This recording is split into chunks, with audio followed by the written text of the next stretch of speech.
everyone, Novels Wonderland here.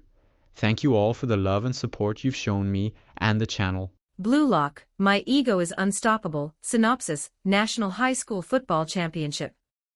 Saitama Prefecture Selection Finals. Ichinen vs Matsuke's Kokuo. Please give a warm welcome to the players from both teams. As the commentator's voice faded into the stadium's roar, two lines of young men in football uniforms emerged from the tunnel. Ryosuke Kira, who was supposed to be eliminated and expelled in the original Blue Lock story, has been transmigrated by a football-loving Blue Lock manga fan. Now, the new Ryosuke Kira steps into the battlefield of egoists. Will he rise to become the singular, unparalleled egoist standing above 299 corpses, or will he succumb to the fate of his predecessor?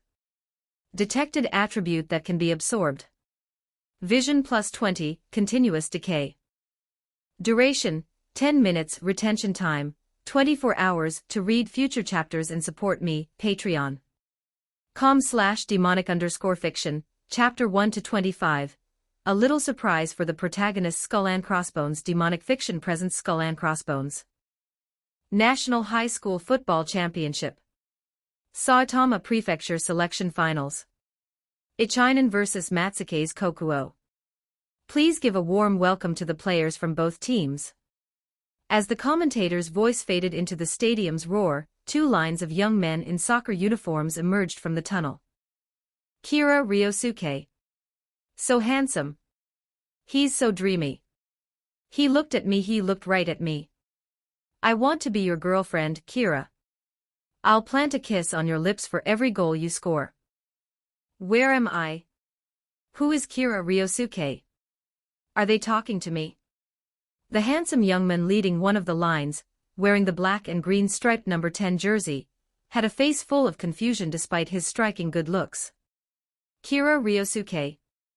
Wasn't this the character who got eliminated in the first couple of chapters of Blue Lock, the football manga he'd been reading recently? Had he been ice-skied into this world? He looked up and saw the boy in the white number 11 jersey opposite him. It was the protagonist of the manga, Iseiji Yoichi. He looked exactly like he did in the manga. Kira Ryosuke instantly felt a mix of worry and joy. Joy because he could now play the football he had always dreamed of, and even become a professional player. Worry because, according to the original plot, while Kira Ryosuke would score the key goal to win this match, he would be eliminated immediately in the first selection of the Blue Lock project. What should he do? Please shake hands. Following the commentator's announcement, the players from both teams began shaking hands one by one. When Kira stood before Iseiji also noticed this star player from the opposing team, whom his coach had warned him to watch out for. He didn't seem particularly noteworthy. Was he even distracted? Unconsciously, Iseiji Yoichi lowered his estimation of Kira Ryosuke. The handshakes concluded, and with the blow of the whistle, the match began. Ichinen High School had the kickoff. Right from the start, the white-clad players of Ichinen High, orchestrated and led by Iseiji Yoichi, pressed step by step into Matsuke's Kokuo's half. The ball stayed at their feet. Although Matsuke's Kokuo's defense was watertight, Ichinen High dominated possession and controlled the game. I thought Matsuke's Kokuo were the reigning champions for several years running. How are they at this level, getting pinned back like this? See that number 11 in white. He seems to be everywhere. Discussions began to ripple through the spectator stands. The clock reached the 10th minute of the first half. Iseiji broke through on the left wing and sent in a cross that landed perfectly in the center of the penalty area. A gasp ran through the crowd. Fortunately, the following Ichinen player failed to control the ball properly, and it was cleared by a Matsuke's Kokuo defender. Otherwise, the consequences would have been dire. Kira Ryosuke couldn't help but click his tongue inwardly. Just like in the original story, the Iseiji Yoichi of this match wasn't yet the boss-level existence he would become later in the manga. But his game-reading ability was terrifyingly strong, making this transmigrator feel the pressure. It was hard to imagine how strong Iseiji would become after entering Blue Lock. It seemed that in the original story, if Isejai's teammate hadn't missed that final shot, Ichinen Hai might not have actually lost to Matsuke's Kokuo. So today's match would probably follow the original plot, a hard-fought victory. Detected attribute that can be absorbed. Vision plus 20, continuous decay, duration, 10 minutes, retention time, 24 hours. What the? A cold, female voice echoed in Kira's head. It only took him 0.5 seconds, drawing on his past life experience reading web novels, to understand that he had become a cheater. His panicked heart calmed slightly. Kira Ryosuke silently chanted. Absorption successful. Obtained Isejai Yoichi Attribute Trial Card X1, Vision plus 20, Continuous Decay. Duration, 10 minutes, retention time, 24 hours. Silently chant, use trial card to activate. A temporary attribute boost from Isejai Yoichi. Kira was puzzled. On the field, a corner kick was being taken. The landing point was won by a Matsuke's Kokuo player, who headed it out of the box. Kira immediately rushed towards the second ball. Isejai was already there waiting, and passed the ball back to Ichinen's defensive line. Kira kicked the turf in frustration. This guy's judgment of the ball's landing spot was too accurate. This couldn't go on. Use trial card. Kira immediately used the card. Activated. Vision plus 20. Duration 10 minutes. Instantly, the positions of all players, both allies and enemies, were imprinted in Kira's mind. So that's how it is. Kira finally understood why Isejai played so comfortably. On the other side, after a few passes, the ball found its way back to Isejai's feet. Isejai stopped the ball and patiently observed the opposing formation. We can win. We can win. Is this all Kokuo has? The gap isn't big. As long as I think carefully, I can definitely find a flaw and break through them, Isejai thought to himself. Win the ticket to the national tournament. Isejai started moving, driving forward with the ball. Two Matsuke's Kokuo players immediately closed him down. Isejai Yoichi executed a beautiful turn, beating both men instantly, leaving them in his dust. Now, only the number 6 defender stood between him and the goalkeeper. Go, Isejai. Score the first goal, Isejai. Show Kokuo what Ichinen can do. Watching Isejai's move, the Ichinen substitutes bench erupted. Nationals. The national tournament. Isejai muttered his goal, his feet constantly shifting, swaying like a pendulum to confuse the vision of the defender in front of him. Which side? Which side? Matsuke's Kokuo's number 6 player stared intently at the ball at Isejai's feet. And Isejai's gaze was fixed on the opponent's feet and center of gravity. For just a moment, Isejai's shoulders dipped left. Kokuo's number 6 player immediately shifted left. The corner of Isejai's mouth lifted as he broke through to the right. Fool, of course it's this side. His body flashed past, completing the dribble. However, just as Isejai thought he was about to face the goalkeeper one-on-one, a figure suddenly appeared like a wall blocking his path. Kira Ryosuke. How is that possible? When did he get there? Did he just disappear from the pitch and reappear? The entire stadium gasped. Impossible. Did he see through my attacking intent? Did he abandon his defensive position to track me, ready to provide support the whole time? Isejai Yoichi was lost in self-doubt, unable to believe that the attacking path he initiated based on what his eyes showed him could have been read. Do it again, Isejai. Get past him. A teammate shouted from behind. Right, get past him. Isejai snapped back to reality. There was still a chance. As long as he got past Kira, he could shoot. He prepared to move his feet. The ball was forcefully taken by Kira. What strong physical pressure. A tremendous force transmitted from their clash, and Isejai fell to the ground. The referee didn't blow the whistle. Quick, quick, stop him. Isejai yelled from the ground. But it was too late. Immediately, Kira shot off like an arrow from a bow, leaving the Achinan players behind. As he ran, it was as if he knew in advance, evading one defensive player after another, carrying the ball all the way to the goalkeeper alone. Facing the keeper, he unleashed a simple, powerful shot. The ball flew towards the goal with a sound, and promptly hit the back of the net. A moment later, the stadium erupted in thunderous applause.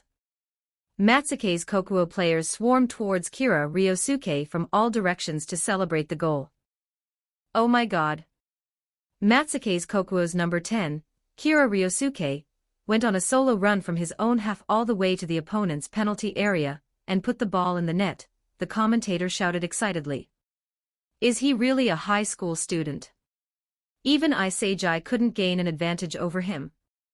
Is the national tournament really just a dream? On the Achinan high bench, there was a collective groan. You're the best. That goal was so cool. A solo run from his own half to the penalty area. I want to marry him. As expected of the man I fell in love with. Kira's fans screamed hysterically. In the distance, Iseijai, still on the ground, wore a look of bewilderment. Did he really see through my intentions? Impossible. Even if he was inferior to Kira in other aspects, he could accept that, but he still had confidence in his grasp of the details on the pitch. It's not over yet. We still have a chance. This is just the beginning. Iseijai shouted loudly to encourage his teammates. On the other side, Kira spread his arms, enjoying his first goal in the world of Blue Lock. So this is the world as seen through Iseijai Yoichi's eyes. The entire pitch is crystal clear. I like it. Chapter 2, The Blue Lock Invitation 1562 words Chapter 2, The Blue Lock Invitation. The match resumed, with Achinan High in possession. Right after the restart, Iseijai continued using his sharp eyes to search for weaknesses in Matsuke's Kokuo's defense. The ball kept leaving Iseijai's feet, and returning to them, as he orchestrated the plays. In the commentary box. It seems the earlier conceded goal hasn't affected Achinan High's morale at all. They are slowly regaining their rhythm, still led by their number 11 player. Matsuke's Kokuo hasn't let their guard down either. The outcome of this match is still undecided. The commentator delivered his professional analysis. On the field, Iseijai tried to reassure himself. That earlier play was probably just a fluke. He's only strong in other areas. Stay calm, I can win this. Meanwhile, he kept scanning the field for any changes with his eyes. Not far away, Kira was also observing the situation on the pitch. Iseijai's ability was to comprehend the entire field.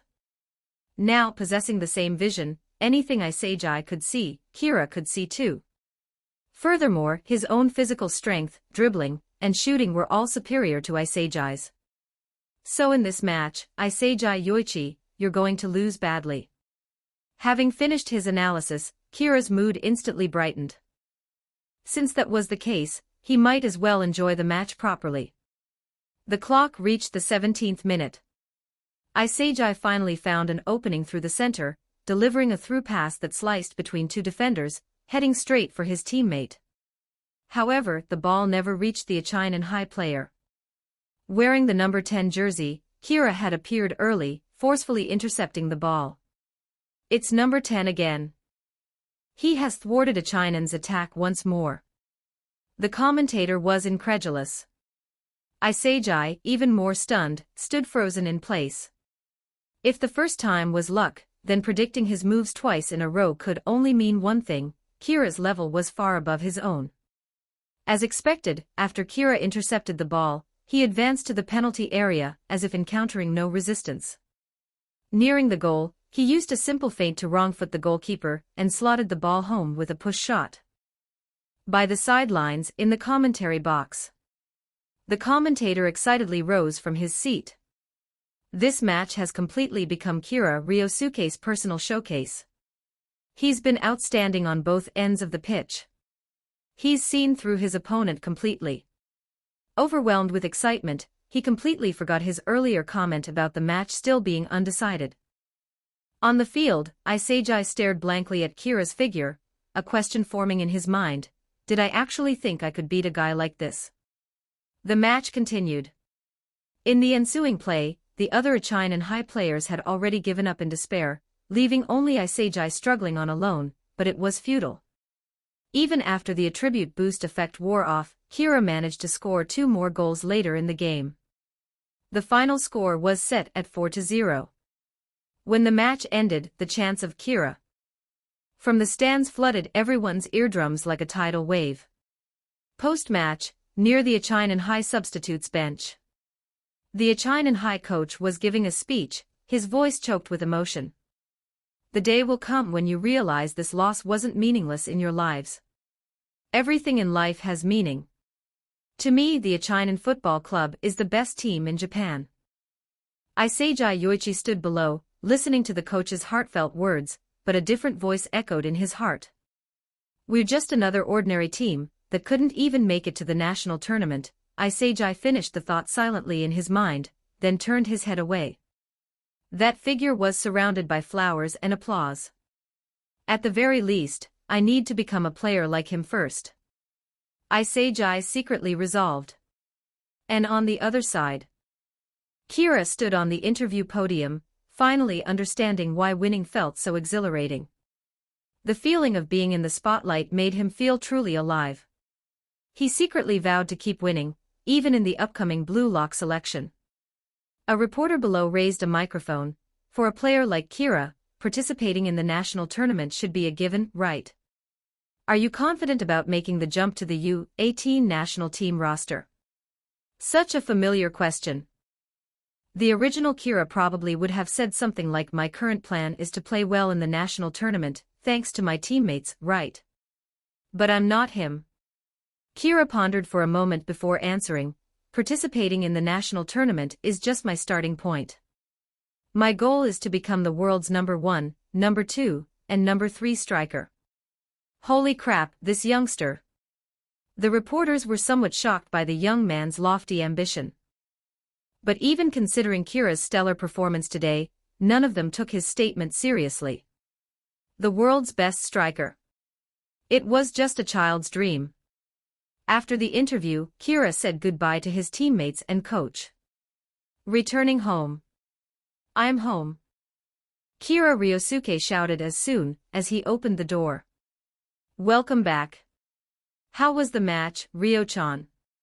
His older sister, Kira Rinko, wearing an apron, emerged from the kitchen. Kira looked at his family in this world and smiled. We won, of course. Your little brother scored 4 goals. Oh my, 4 goals. That must be pretty amazing, right? Sorry, your sister doesn't know much about football. Ha ha ha, it's fine. You just need to know that your little brother is going to be the number 1 man in the football world. His sister was amused by his boast but pretended to be a responsible elder, patting his head. No being arrogant. Now go wash up, it's time for dinner. A short while later, burp. Kira lay on the sofa, rubbing his full stomach, complaining slightly, sis, your little brother here is aiming to be a professional athlete. If your cooking is this delicious and you keep feeding me like this, I might get too fat to run. Then eat less, silly.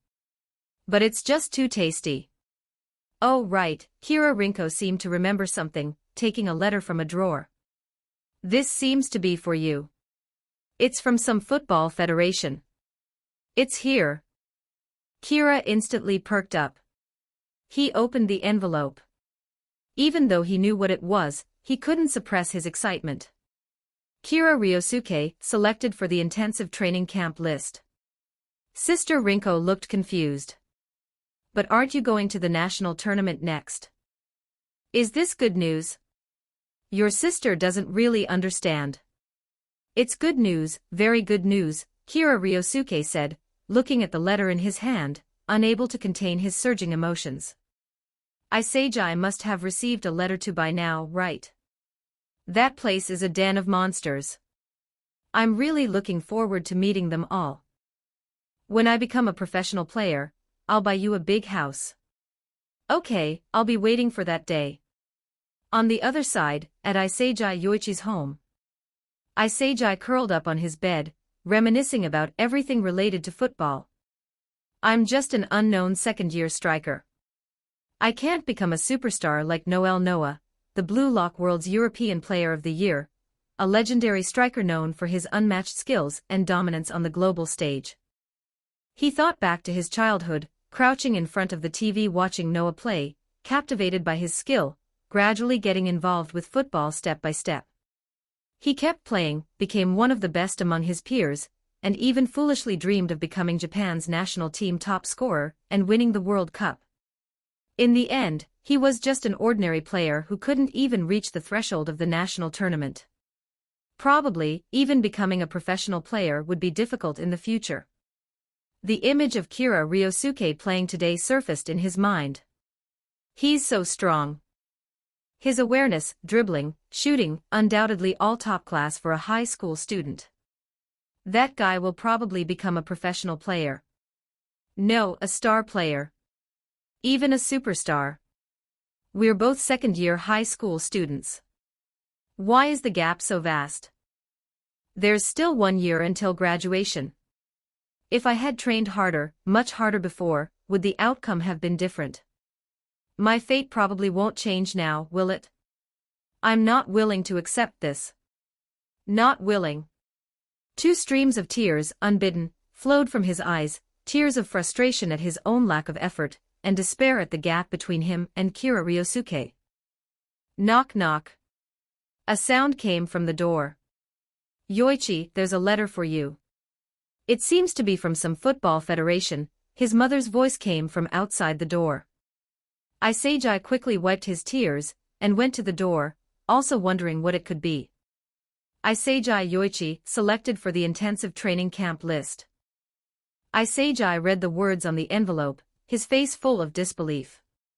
Will Kira Ryosuke be there? Iseiji suddenly felt a twinge of hesitation. If he's there, then I'll just have to beat him. Win back everything I lost. Iseiji Yoichi thought with determination. Give me your power stones. For every 100 total power stones, I'll drop another +1 bonus chapter. If you're enjoying the story and want to read future chapters early, just search demonic_fiction on P4trian, link in the synopsis, Chapter 3. 3. I have something to say. 1270 words. Chapter 3. I have something to say. Japan Football Union Headquarters, front entrance. This place is something else. Kira tilted his head back, taking in the towering building before him. This was the true starting line of his football journey in this world. Over the past few days since receiving the Blue Lock invitation, Kira had noticed something during training. His vision ability had improved, even if only slightly. It wasn't dramatic, but he could now pick up on details he'd never noticed before, like recalling exactly how many convenience stores he passed on his way here. The old Kira, the one from the manga, wouldn't have registered such things. Could it be that using the attribute trial card during matches or training was causing permanent improvements? He'd need to test this theory later. Kira was lost in thought when a familiar, energetic voice snapped him out of it. Kira-san from Matsuke's Kokuo. I knew it was you. Of course they'd call you here too. Detected attribute that can be absorbed. Vision +18, continuous decay, duration, 10 minutes, retention time, 24 hours. Kira smirked inwardly. I've been waiting for you, Iseiji. He silently commanded. Absorption successful. Obtained. Iseiji Yoichi attribute trial card X1, vision +18, continuous decay. Duration, 10 minutes, retention time, 24 hours. Silently chant, use trial card to activate. The boost is lower this time. Is it because my own vision has improved? Kira mused, forming a hypothesis. Kira-san. He turned to see Iseiji looking at him with a mix of curiosity and uncertainty. Kira flashed his signature grin, all charm and confidence. Yo, Iseiji. You put up a good fight in that match the other day. Didn't expect you to know who I am. My head's been replaying your plays non-stop for days, Isagi thought, managing an awkward smile. How could I not? You crushed us in the prefectural finals. I've got my eye on you too, Kira said, his tone warm but carrying a competitive edge, just like in the manga. Facing Isagi Yoichi head-on had shown him the guy's insane potential. Your ball control's sharp, and that field vision of yours. I kept thinking during the match if we were teammates, you'd be slinging some killer passes my way. Ah, thanks. Isagi stammered, his heart racing. Kira Ryosuke, the guy everyone's talking about, is praising me. Come on, let's head inside. I think it's this way. And drop the formal stuff, we re the same age, yeah. Kira laughed, his easygoing vibe putting Isagi at ease as he led the way into the building. Inside, though, Kira was buzzing with anticipation to meet the others. Alright, Isagi mumbled, still processing. There are people like this out there, huh? Crazy talented and approachable. If someone like him thinks I've got something, maybe I'm not half bad, Isagi thought, trailing behind Kira. Moments later, they pushed open the doors to the lobby. The room was packed with players, a sea of egos and talent. Kira's eyes swept the crowd, zeroing in on two figures instantly. Itosha Rin, standing aloof with his nose practically in the clouds, exuding untouchable arrogance. And Shidori Yusei, causing a ruckus in the corner, his wild energy impossible to ignore. Besides a fully evolved Isagi, these two were Kira's real rivals in this world. Detected attribute that can be absorbed. Vision plus 30, continuous decay, dribbling plus 20, continuous decay, shooting plus 20, continuous decay, speed plus 20, continuous decay. Duration, 10 minutes, retention time, 24 hours, detected attribute that can be absorbed. Vision plus 15, continuous decay, strength plus 30, continuous decay, speed plus 30, continuous decay. Shooting plus 20, continuous decay, duration, 10 minutes, retention time, 24 hours, detected attribute that can be absorbed. Kira's head nearly spun as over 100 notifications flooded his mind at once. He silently commanded. Absorption successful. Obtained Itosha Rin attribute trial card X1, vision plus 30, continuous decay, dribbling plus 20, continuous decay, shooting plus 20, continuous decay, speed plus 20, continuous decay. Duration, 10 minutes, retention time, 24 hours, silently chant, use trial card to activate. Absorption successful. Obtain Shidori Yusei attribute trial card X1, vision plus 15, continuous decay.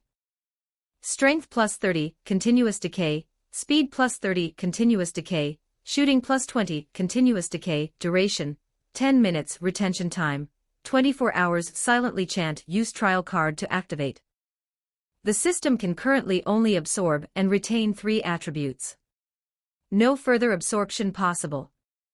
After the host passes the entrance exam, the system can be upgraded to absorb more attributes. Other detectable attributes have disappeared as they were not absorbed. Can be redetected after 24 hours. Absorbed attributes have been placed in the backpack. Silently chant backpack to view. Backpack, Kira thought. 3 attribute trial cards appeared in his mind, 1 from Isagi Yoichi at the entrance, and 2 just absorbed from Itosha Rin and Shidori Yusei. So for anyone I meet, if their abilities outshine mine, the system flags them as absorbable. Passing the first round upgrades the system, like expanding the backpack. This just keeps getting better.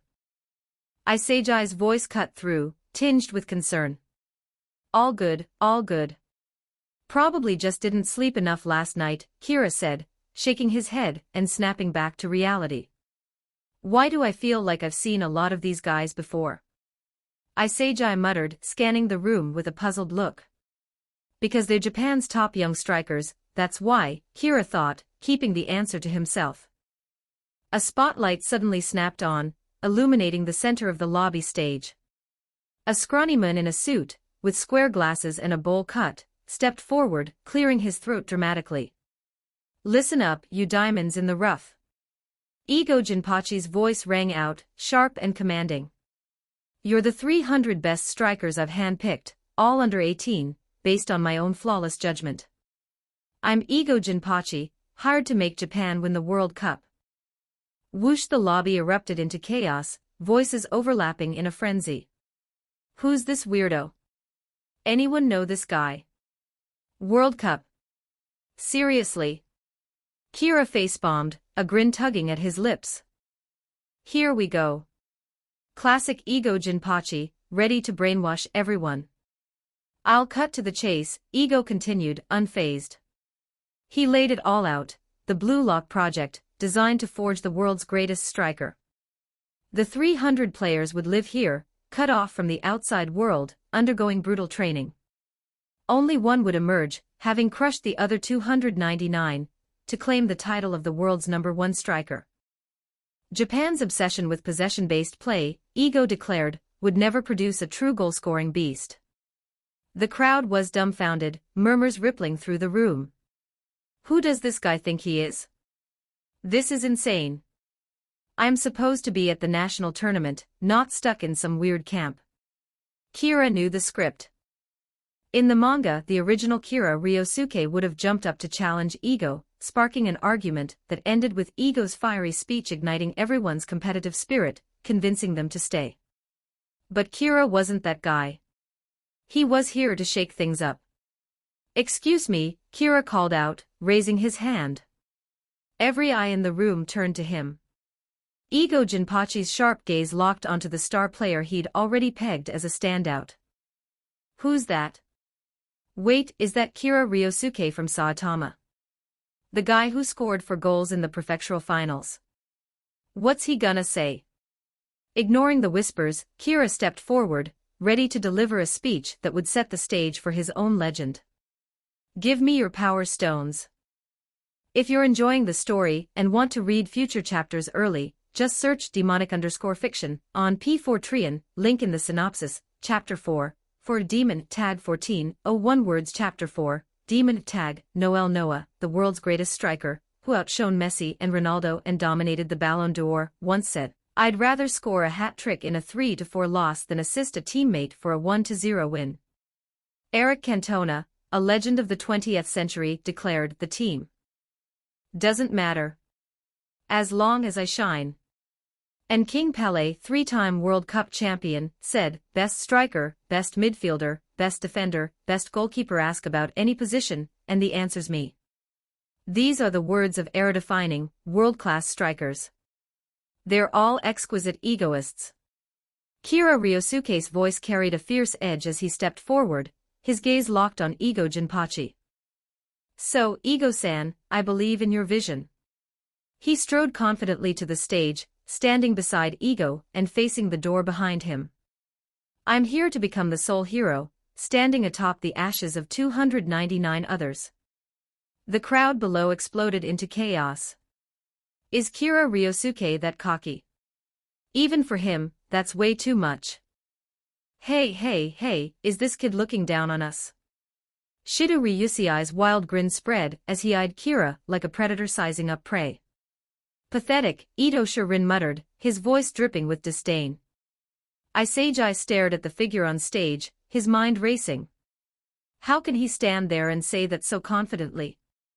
Defeating everyone here. I can't even imagine it. Do I lack even that kind of belief in myself? Igo Jinpachi's laugh was sharp, almost manic, like a preacher reveling in a convert. That's the spirit to carry Japanese football into the future. His expression snapped back to deadly serious as he resumed his speech. Picture this, all of you. It's the World Cup final. 80,000 fans roaring in the stands. You're on that green pitch. The score's 0-0, deep in stoppage time. It's the final attack. You've shaken off the defender, got the ball from a teammate. You're one-on-one with the goalkeeper. 6 meters to your right, a teammate's wide open. Pass to him, and it's a guaranteed goal. But in that moment, with the world watching, the championship on the line, can you pull back your leg and shoot without hesitation? Only an exquisite egoist can keep charging forward. the door behind Ego swung open, punctuating the vivid scene he'd painted. Every player in the room was lost in the fantasy, imagining themselves as that striker ready to fire. Without a second's pause, Kira turned and strode through the door, leaving only his silhouette against the light. "Throw away common sense," Ego's voice echoed after him. "On the pitch, you are the protagonist. Your goal is the ultimate thrill, the only thing worth living for. That's what makes a striker." Kira kept walking, a faint smirk on his lips as Ego's hypnotic words faded behind him. He started a silent countdown. 3, 2, 1. Tap, tap, tap, tap. The sound of footsteps erupted behind him, a stampede of players rushing through the door. Just like the manga. "They're all coming. But this time, I'm leading the pack." Outside, Iseiji Yoichi's body trembled, his heart pounding. Why has no one ever put it like that before? Watching Kira's back vanish into the crowd, he thought, how does he know? Has he always seen himself as the star of his own story? "I'm going too," Iseiji shouted, breaking into a sprint after the others. "I'm a striker." Some time later, at the entrance to the Blue Lock facility, buses rolled in one after another, unloading the 300 high school players selected for the Blue Lock project. Eager young men stepped off, their eyes wide with ambition and nerves.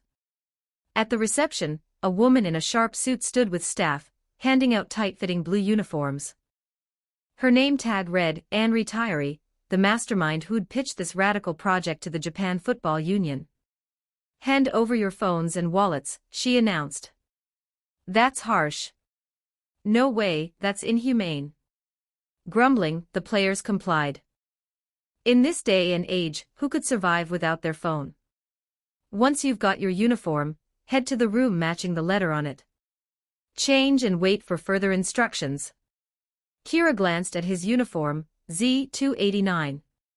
Ego's psychological jab, ranking everyone from the start. The real rankings would shift later, but for now, this was his place. Same as the manga. Even after my performance, nothing's changed. He frowned, thinking. This is tricky. Room Z is stacked with guys all gunning to be the protagonist. If we're not careful, we'll lose matches just like in the original. I need them to work together or at least not self-destruct. Decision made, Kira set off to find room Z. Soon after, he stood before a door marked Z, found it. He pushed it open. 11 other players were already inside, their chatter halting as they turned to stare at the last arrival. Finally, someone I know's in here. Wait, Iseiji beat me here. Kira blinked, confused. Wasn't he the last to arrive in the manga? And did he just steal my line? Shaking off the thought, he reminded himself he was a transmigrator. Things wouldn't play out exactly like the original. Butterfly effect, huh? Kira grinned back. Yo, Iseiji. Seeing you here makes this feel a little less crazy. He caught a flash of movement to his right, and dodged just in time, as a piece of clothing sailed past his face. Whoops, my bad. My shirt got away from me, a tall, muscular guy said, his tone sheepish but friendly. He was mid-change, his chiseled torso on full display. Rensuke Kunigami. Kira recognized him instantly. Strength, long-range shots. This guy's a beast. No worries, Kira said with a chuckle, brushing it off. Watch your step, Kunigami added, nodding downward. Kira glanced at the floor and stifled a laugh. Bakira Meguru sprawled out, sleeping and giggling like a kid. How'd I miss him?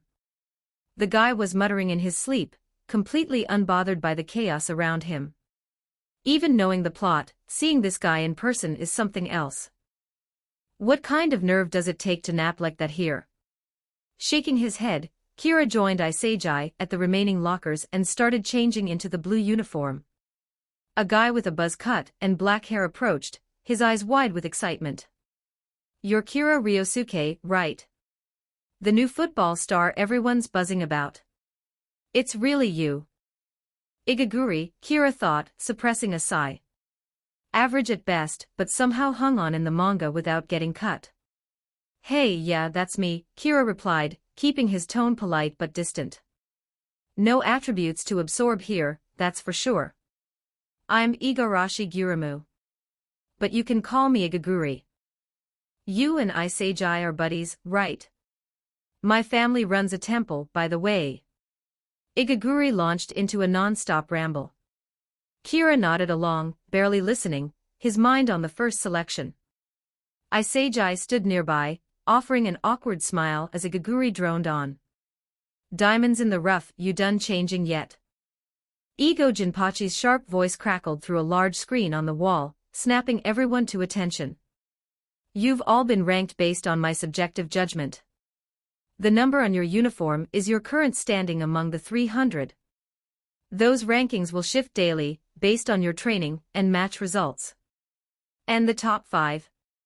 They'll automatically secure spots in the starting lineup for the U20 World Cup in 6 months.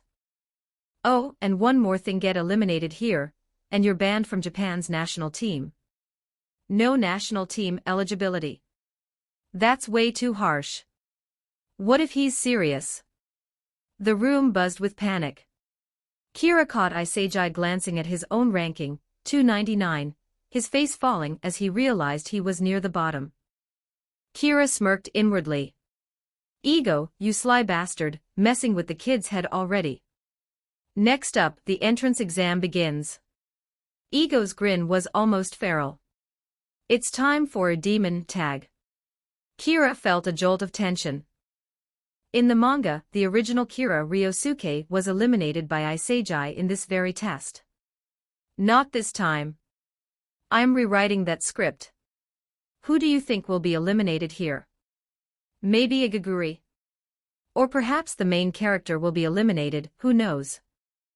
Write your thoughts in the comments. Give me your power stones. If you're enjoying the story and want to read future chapters early, just search demonic_fiction on P4trian, link in the synopsis, Chapter 5, The Proud Lion 1544 words Chapter 5, The Proud Lion. The time limit is 136 seconds. Whoever gets hit by the ball becomes the demon, Ego Jinpachi's voice cut through the room, sharp and commanding. The person who's the demon, when time runs out gets sent home. No using your hands, it's against the rules. And the lowest ranked player starts as the demon. The ceiling split open with a loud creak, and a football dropped from above, landing with a heavy thud in the center of the room. After laying out the rules, Ego Jinpachi's smirking face vanished from the large screen. A digital timer on the wall flickered to life, counting down from 136 seconds. Next to it, Igarashi Guramu's portrait appeared, marked with a bold red demon label that loomed over the room. What is this? What kind of test is this? This isn't football. The room exploded with confusion and disbelief. Everyone had been fired up by Ego Jinpachi's speech, arriving with the mindset that they couldn't miss this chance to change their lives forever. But to think a childish game like tag would be used to pick football players. It was absurd to imagine their dreams could be crushed by something so simple. The players started arguing loudly, their voices overlapping in a chaotic mess. Isegai Yoichi, the original protagonist, stood frozen in place, frowning deeply as he tried to make sense of the bizarre situation. Kira Ryosuke, standing off to the side, knew this game wasn't as simple as it looked. Demon Tag was a training drill used by pros during warm-ups to sharpen their instincts. Ego Jinpachi was using it to force these new Blue Lock recruits to grasp the essence of football, exquisite egoism. The pitch was a battlefield where the weak were prey to the strong. Players without the drive to chase victory would be eliminated, no question. There were 12 players in the room, including himself. One would be cut, the one still stuck as the demon, when the timer hit 0. Kira's palms grew sweaty as he recalled the manga's plot clearly. His original self was eliminated in the final moment, taken out in the last second by Isegai Yoichi, who got a pass from Bakura Meguru and kicked the ball at him. That Kira lost his chance to join the national team forever. The national team. Memories from Kira's previous life flooded back, raw and painful. Kid, football is for rich families. We can't afford the training fees, so give it up. Do you know how expensive a pair of football boots is? Why are you being so unreasonable? Mom and Dad are begging you, okay. Study hard, forget about football. When you get a job and have money, you can play all you want, isn't that enough? When I grow up, after I get a job, that meant football could only ever be a hobby. He dreamed of wearing a pro player's jersey, of hearing the crowd roar on the green field. Why couldn't he even get a chance to try? In his previous life, Kira had no shot at his dream. He accepted it, studied hard, learned diligently, but a car accident took his legs, stealing even the chance to play football for fun. But now, fate had given him another shot, dropping him into the world of Blue Lock. Here, where he finally had a real chance to become a professional player, there was no way he'd let it slip away. But how could he guarantee an absolute advantage and avoid being eliminated so easily? Kira racked his brain. Compared to the others in the room, his edge was the original Kira's solid skills. His dribbling and shooting were a bit better than the rest. Plus, he had a cheat, the attribute trial cards, a game-changer no one else had. Even with those advantages, Kira felt a nagging unease he couldn't quite place. Something about this setup didn't sit right with him. You've got to be kidding me. I'm the first demon. Igaguri's voice trembled as he spoke, his face pale with shock. Well then, everyone, let's do this. No matter who gets eliminated, let's not hold any grudges, okay? Though his body shook slightly, Igaguri started moving shakily toward the football, determined despite his fear. Hey, wait a minute, buzz cut. What that guy Ego said about the national team ban, that's gotta be nonsense, right? Yeah, don't let his words trick you into playing this stupid game. The others tried to calm Igaguri down, wanting time to think about their situation and question whether Ego Jinpachi's threats were real. But their actions betrayed their words. Iseijai, Kunigami Rensuk, and the others slowly backed away, scattering to the four corners of the room, putting as much distance as possible between themselves and the football. In their eyes, even if they weren't sure about Ego Jinpachi's claims, what if they were true? So they retreated, playing it safe for now. But Igaguri wasn't a fool either. I don't care if it's nonsense. What if it's true? I'm going all out. If I lose here, I'll be stuck as a monk at my family's temple for the rest of my life. A lifetime of chanting at the temple. No way I'm letting that happen. His voice quivered, thick with nervous energy, but it was clear he was dead serious about not wanting to lose. Don't want to lose. At that moment, Kira's unease clicked into place. He realized why he felt so on edge. This demon tag game meant that whoever got hit by the ball became the demon. The demon had to dribble and kick the ball at someone else to pass the tag. That meant the demon could be eliminated if they held the ball too long, but they also had the power to eliminate others by hitting them. If you could land a hit in the final moment, the demon would be safe. Because in that last second, the demon couldn't be hit back. The source of his unease was clear, the ball wasn't in his hands yet. The initiative still belonged to someone else. So in this test, Kira made his decision. He would take control, become the demon himself, treat the other 11 players in the room as his prey, and seize the power to eliminate others for himself. At that moment, Igaguri had just finished his shaky outburst, and the room fell into a tense, heavy silence. Igaguri's words hit home. Losing national team eligibility meant the dazzling World Cup stage would be out of reach forever. Who would be willing to gamble their football career on that? Just as Igaguri hesitated, unsure of his next move, a steady rhythm of footsteps echoed through the quiet room. The sound was deliberate, each step ringing with purpose. Everyone's breathing grew heavier, the air thick with anticipation.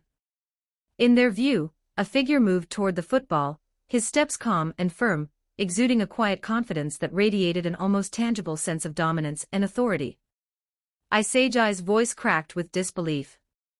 While everyone else was avoiding the football like it was poison, why was Kira Ryosuke walking straight toward it? Isn't that the guy who spoke up in the hall earlier? Is he giving up?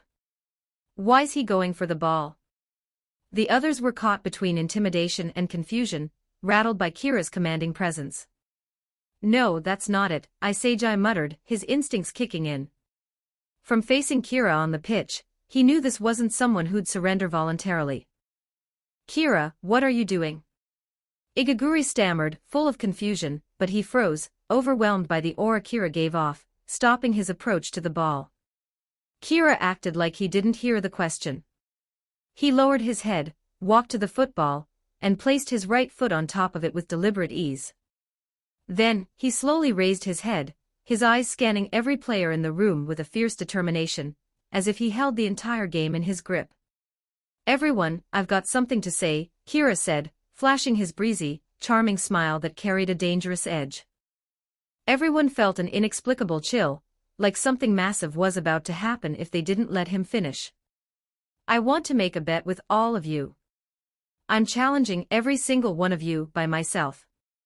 If you're the demon, you kick the ball straight at me, no holding back. If I'm the demon, I'll kick it at one of you, whoever I feel like targeting, depending on my mood. If I lose, I'm out. But if I win, I'm in charge of football matters in this room from now on. As he finished speaking, the screen flickered, showing a 120-second countdown. The demon avatar switched to Kira Ryosuke's portrait. And Kira stood in the center of the room, ball at his feet, like a proud lion defending its territory, daring anyone to challenge him. Do you think what Kira did was smart? Share your thoughts in the comments. Give me your power stones. If you're enjoying the story and want to read future chapters early, just search demonic_fiction on P4trian, link in the synopsis, Chapter 6. 6 Kunigami Rensoku's response 1395 words Chapter 6, Kunigami Rensoku's response. Shock rippled through the room. While everyone was still grappling with the absurdity of Ego Jinpachi's game, one guy had the guts to challenge all 11 others single-handedly. Hey, this guy's way too full of himself. What's he mean, taking on all of us alone? Even if you're Kira Ryosuke, you can't possibly beat all 11 of us. The room buzzed with stunned reactions that quickly morphed into anger. They were all peers, same age, same dreams. For someone to boldly declare he'd take on everyone was an insult no one could swallow. Every player here was a talented young football prodigy, handpicked for Blue Lock. As expected, a figure stepped forward from the crowd, shaking his arms with purpose. Kunigami Rensoku's eyes burned with restrained fury. Ganging up isn't my style, but you're looking down on us way too much, Kira. I'm in, your challenge is accepted. His pride wouldn't let him stomach such blatant disrespect. Fire blazed in his gaze, his response measured but laced with defiance. Yeah, bring it on. Who's scared of this guy? We need to eliminate someone anyway. If he's volunteering to stick his neck out, let's show him what we're made of. Even though the others didn't know each other before, they now shared a common goal: to put this arrogant punk in his place. After all, they were all elite strikers from across Japan. Challenging everyone. Isagi Yoichi stared at Kira's figure, a storm of emotions swirling inside him. He was already doubting his own ability to avoid elimination, and here was Kira, radiating unshakable confidence. Shame crept in. Why couldn't he muster that kind of belief in himself? I'm not the demon anymore. Igaguri blinked, noticing the screen's avatar had switched to Kira.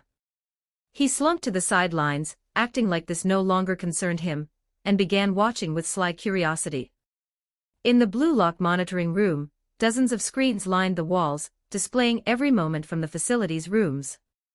This was where the ego tracked each player's performance. Anne Retiree scanned the feeds, her eyes catching an oddity in Room Z. While other rooms were already deep in chaotic chases, Room Z was locked in a strange standoff. One player stood in the center with the ball, while the others hovered warily in the corners. Ego-san, look at Room Z. She started. Ego Jinpachi, slouched in a chair, waved her off. I'm watching. What Anri didn't know was that Kira's bold speech in the hall had already caught Ego's attention. The kid's mindset screamed striker, aligning perfectly with Ego's vision, so he'd been keeping a close eye on Room Z from the start. What's Kira doing? Isn't he just making it more likely he'll get eliminated? Anri's confusion was palpable. The rules were clear, the demon at the end was out. Kira's move seemed to defy all logic. He's seizing control of his own fate, Ego said, shaking his head at her judgment. The demon needs sharp dribbling to chase and pinpoint accuracy to hit a moving target with a quality shot. Let's see if Kira Ryosuke's got what it takes. Back in the room, just as Kira finished his bold declaration, a sudden rush of movement came from behind him. He twisted his body, narrowly dodging as a figure lunged past, missing him and retreating to the side. It was Bakira Meguru, the guy who'd been napping earlier.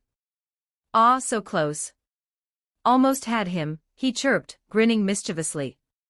Kunigami frowned, his voice stern. Cut the cheap tricks. Fight fair. Bakira stuck out his tongue, unfazed. What are you, the honor police? Kira exhaled in relief, his senses sharp. Good thing I stayed alert. Bakira's just like in the manga, unpredictable, playing by his own rules. If Bakira had caught him off guard and Kunigami followed with a shot, that kind of power could have knocked him flat. Kira glanced at the others. Most had rallied around Kunigami, his words clearly earning their trust. They were uniting to take him down. All right, then. I'll start with you. Kira locked eyes with Kunigami, raising his right foot high, aiming straight for the muscular striker. The ball rocketed toward Kunigami, slicing through the air with a sharp whistle. Damn, that's fast. As expected from Japan's rising star, accurate and powerful. No way I could have dodged that. The others gasped, floored by Kira's skill. A striker's core strength was shooting, and Kira's kick was a masterclass. They knew Cristiano Ronaldo's shots clocked in at 110 km per hour, Kira's couldn't match that, but visually, they pegged it at around 70 km per hour. For a high schooler, that was elite, stronger than most in the room. They'd have to move fast to avoid it. Fast but not enough, Kunigami said coolly, refusing to flinch. Instead of dodging, he planted himself firmly, lifted his left foot high, and met the incoming ball head-on. With a thunderous shout, Kunigami poured every ounce of strength into his leg, muscles bulging as his instep smashed into the ball. The motion was fluid, powerful, almost poetic, a perfect volley. The football shot back toward Kira like a cannonball, screaming through the air. So fast, too fast. Kunigami's insane. That shot's gotta be at least 90 km per hour. The room erupted in awe. They'd thought Kira's shot was untouchable, but Kunigami's left foot was on another level. Isagai's jaw dropped, his eyes wide. A high schooler can kick like that. Kira was stunned too. He'd known Blue Lock's players were no ordinary talents, but facing Kunigami's raw power in person hit differently. These weren't the prefectural-level opponents his original self had faced. Still, he was ready. The manga had clued him in on Kunigami's strengths. Twisting his body to the right, he barely dodged as the ball grazed his chest, sending a cold sweat down his spine. The ball slammed into the wall behind him, leaving a faint dent. Kira glanced back, heart racing. If that had hit me, I'd be on the floor, gasping for air. Such power, Igaguri muttered from the sidelines, eyes wide. If that hit me, I'd be out cold. In the monitoring room, Anri Tairi adjusted her glasses. That tall guy with the orange hair, what a monster shot. Everyone I picked has real talent. No one here's useless, Ego said. Kunigami Rensook's a power-type striker with top-tier ball shielding. His real weapon? Those explosive long-range shots. If he can train his weaker foot, he'll go even further. Ego's eyes gleamed with expectation. So Kira's in trouble then? With someone like Kunigami here? Anri asked. Ego's gaze stayed locked on Kira's image. Never count a match done until it's over. Back in the room, the players groaned in frustration. Damn, so close. He didn't get hit. But they noticed something: Kira wasn't untouchable. He wasn't overwhelmingly stronger than Kunigami. And with 11 of them counting the sneaky Igarashi, they couldn't lose. Confidence crept into their expressions. Hey, if that's all you've got, you're not getting past me, Kunigami said, standing like an unshakable mountain, his voice steady and challenging. Isagi felt a twinge of worry, despite the odds. Kira seemed outmatched, but something about him stirred unease. It's probably just the shadow of our last match, Isagi told himself. If we eliminate Kira here, I'm one step closer to being number 1 out of 300. He shook his head, rejecting the thought. I can't rely on others to win. So eager to be the hero, huh? Kira's confident grin didn't waver, as if Kunigami's display hadn't fazed him at all. The others scoffed inwardly. Still acting cocky. He's gotta be sweating bullets inside. Ignoring their thoughts, Kira strolled to the ball and placed his foot on it, calm and deliberate. Maybe challenging everyone with just my current skills was a bit reckless. But I've got a trump card they can't match. Use Shido Ryusei trial card. Activated. Vision plus 15, continuous decay, strength plus 30, continuous decay, speed plus 30, continuous decay, shooting plus 20, continuous decay, duration, 10 minutes, let's see how you handle the gap between you and Shido Ryusei, Kunigami. The screen showed 90 seconds remaining. I want your power stones. Give me your power stones. If you're enjoying the story and want to read future chapters early, just search demonic_fiction on P4trian, link in the synopsis, Chapter 7, 7 Igaguri's Resolve 1245 words. Chapter 7, Igaguri's Resolve. Kira, just admit defeat already. Save us all some time. Igaguri, who'd been secretly watching from the sidelines, had scurried back to join the group at some point. After his sneaky observation, even he seemed convinced Kira didn't stand a chance and chose to blend in with the others. The group silently judged him. What an opportunist. Is that what you think? Kira hadn't moved yet, still adjusting to the surge of power coursing through him from the Shido Ryusei attribute trial card. His body burned, as if brimming with untamed energy. So this is what it feels like to be Shido Ryusei. That wild, beast-like strength. No wonder he's a maniac on the pitch. Every player had their signature style, and now even the way Kira trapped the ball had shifted subtly, exuding a new intensity. The others sensed it too, a change in Kira's aura that left them uneasy. Hey, Kunigami, catch this. Kira flashed a grin, the curve of his smile almost theatrical. He took a few steps back, building momentum. Then, with a powerful run-up, he swung his right leg, striking the ball's lower right side with the instep of his foot.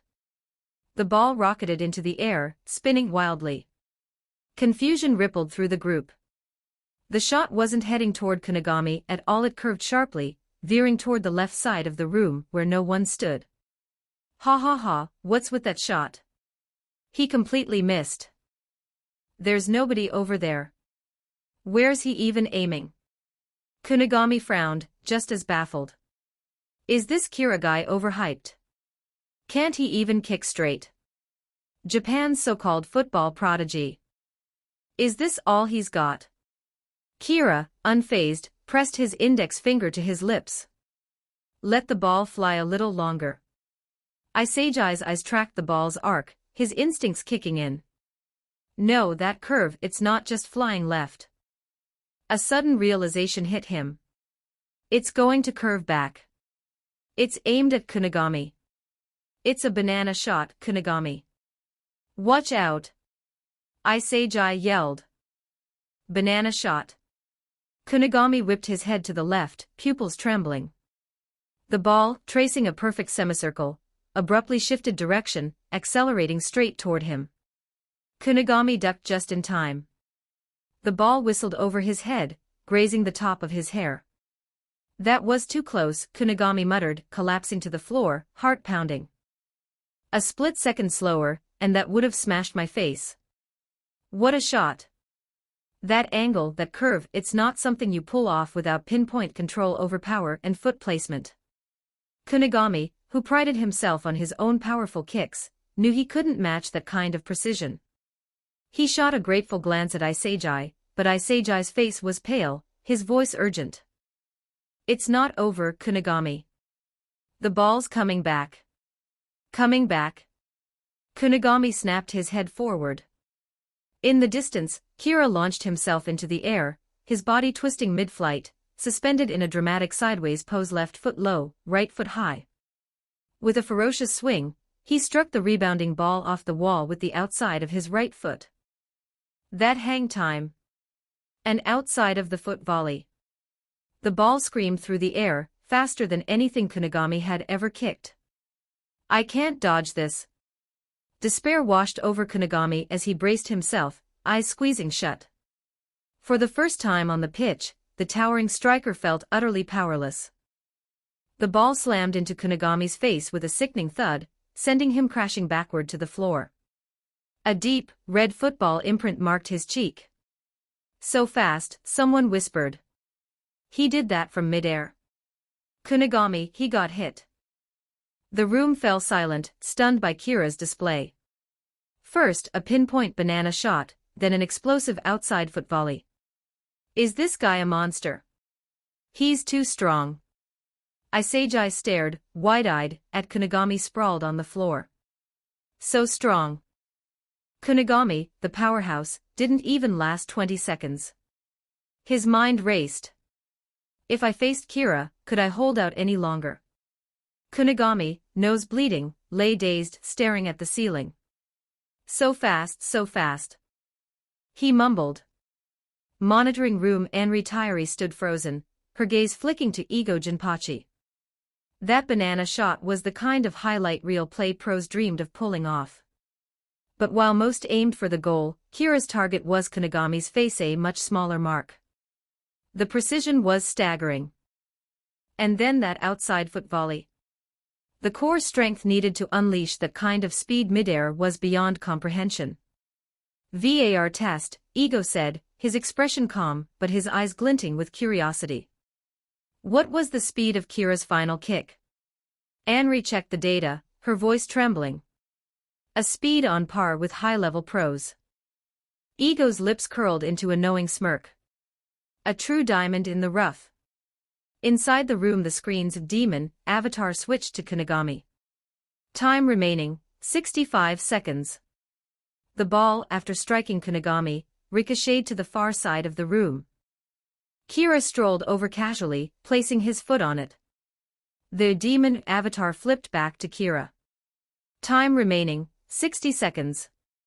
Kira's voice was low, almost playful. Who's next? He began dribbling slowly, advancing toward the group like a predator stalking prey, his movements deliberate and menacing. Get out of here! Igaguri shouted, his voice cracking with panic. Who'd be crazy enough to face this guy? His yell snapped the others out of their shock. Intimidated by Kira's overwhelming skill, they scattered like startled prey. Kira, unfazed, dribbled leisurely, giving chase. Room Z descended into chaos, mirroring the frantic demon tag games in the other rooms. In the pandemonium, Igaguri took a direct hit to the head. His poor stamina and sluggish reflexes had left him vulnerable, unable to dodge in time. The screen's Demon Avatar switched to Igaguri. Kira blinked, surprised. I was just kicking it around for fun. Hitting someone wasn't even the plan. There's still plenty of time left. Isagi caught Kira's reaction, his mind racing. Something's off. He's challenging all of us, but since Kunigami went down, we're the ones running from him. And he doesn't even seem eager to pass the demon tag. What's your game, Kira? What are you plotting? How'd this happen? I'm the demon now. Igaguri spun around, panic in his eyes. Challenge Kira. I'd never land a hit on him. I don't want to go back to the temple and live as a monk forever. If I'm going to survive, I need to target someone closer to my level. His gaze locked onto one person. After a split-second decision, Igaguri gritted his teeth, turned, and fired the ball straight at an unsuspecting Isagi. The ball struck Isagi's body. Kick it at Kira. Aren't we on the same side? The group erupted in outrage at Buzzcut's betrayal. Kira's too strong. You think I can hit him by myself? Come on, look at the situation. Igaguri shot back, his voice firm. Focus on not getting eliminated yourself. This is a game where our football careers are on the line. Igaguri stood tall, unshaken, his resolve unwavering. His words hit hard. He's right. This game is about eliminating or being eliminated. Buzzcut's move might seem dirty, but if it's for your football career, is it really wrong? The screen updated. Time remaining, 30 seconds. The demon avatar switched to Isagi Yoichi. I want your power stones. Give me your power stones. Chapter 8, 8 The unlucky one at the last moment 1350 for word Chapter 8, the unlucky one at the last moment I'm the demon. Isagi's voice wavered, a flicker of panic in his eyes. But he didn't lose his composure. After taking the hit, he swiftly trapped the ball with precision, refusing to act recklessly. With time ticking down, a wild kick would solve nothing. His mind raced, replaying Kira's earlier strategy, seizing control of the ball from the start, boldly claiming the demon role to challenge everyone. In a demon tag, where's the real advantage? Is it with the demon or the people? Why did Kira choose to take the initiative like that? Is he so confident he can eliminate someone at the last second that he wants to keep control in his hands? Isagi's gaze locked onto Kira, who stood across the room, a faint, confident smile playing on his lips. I think I'm starting to get this game, Isagi muttered, a spark of realization igniting in his eyes. I get it too. If you're gonna challenge someone, go for the strongest. Bakira's voice cut through the tension as he darted in from the side, snatching the ball with a grin. His eyes gleamed with excitement as he dribbled straight toward Kira. He'd had enough of running. He'd been itching to take on Kira from the start. The screen's a demon avatar switched to Bakira Meguru. The strongest guy. Isagi's resolve hardened. If I don't take on the best, what's the point of being here? I came to Blue Lock to change my life. If I can't beat someone stronger than me, I'll never grow. I have to take down Kira Ryosuke right here. Without hesitation, Isagi sprang into action, charging toward Kira alongside Bakira, one on the left, one on the right, a synchronized assault. Monitoring room. Wow, that Buzzcut really has no shame, does he? Weren't they supposed to take on Kira together? Anri Tyri's voice carried a hint of disgust as she watched Igaguri's earlier betrayal on the screen. This is a game that decides their football careers, Ego Jinpachi replied coolly. Targeting someone closer to your skill level is a valid strategy, even if it's a bit dirty. He left the rest unsaid. In the cutthroat world of football, bending the rules without breaking them was a skill some pros mastered to survive. Players from certain nations like South Korea, with their relentless drive, often leaned into this approach, earning both criticism and respect for their results in Asia. Wait, what?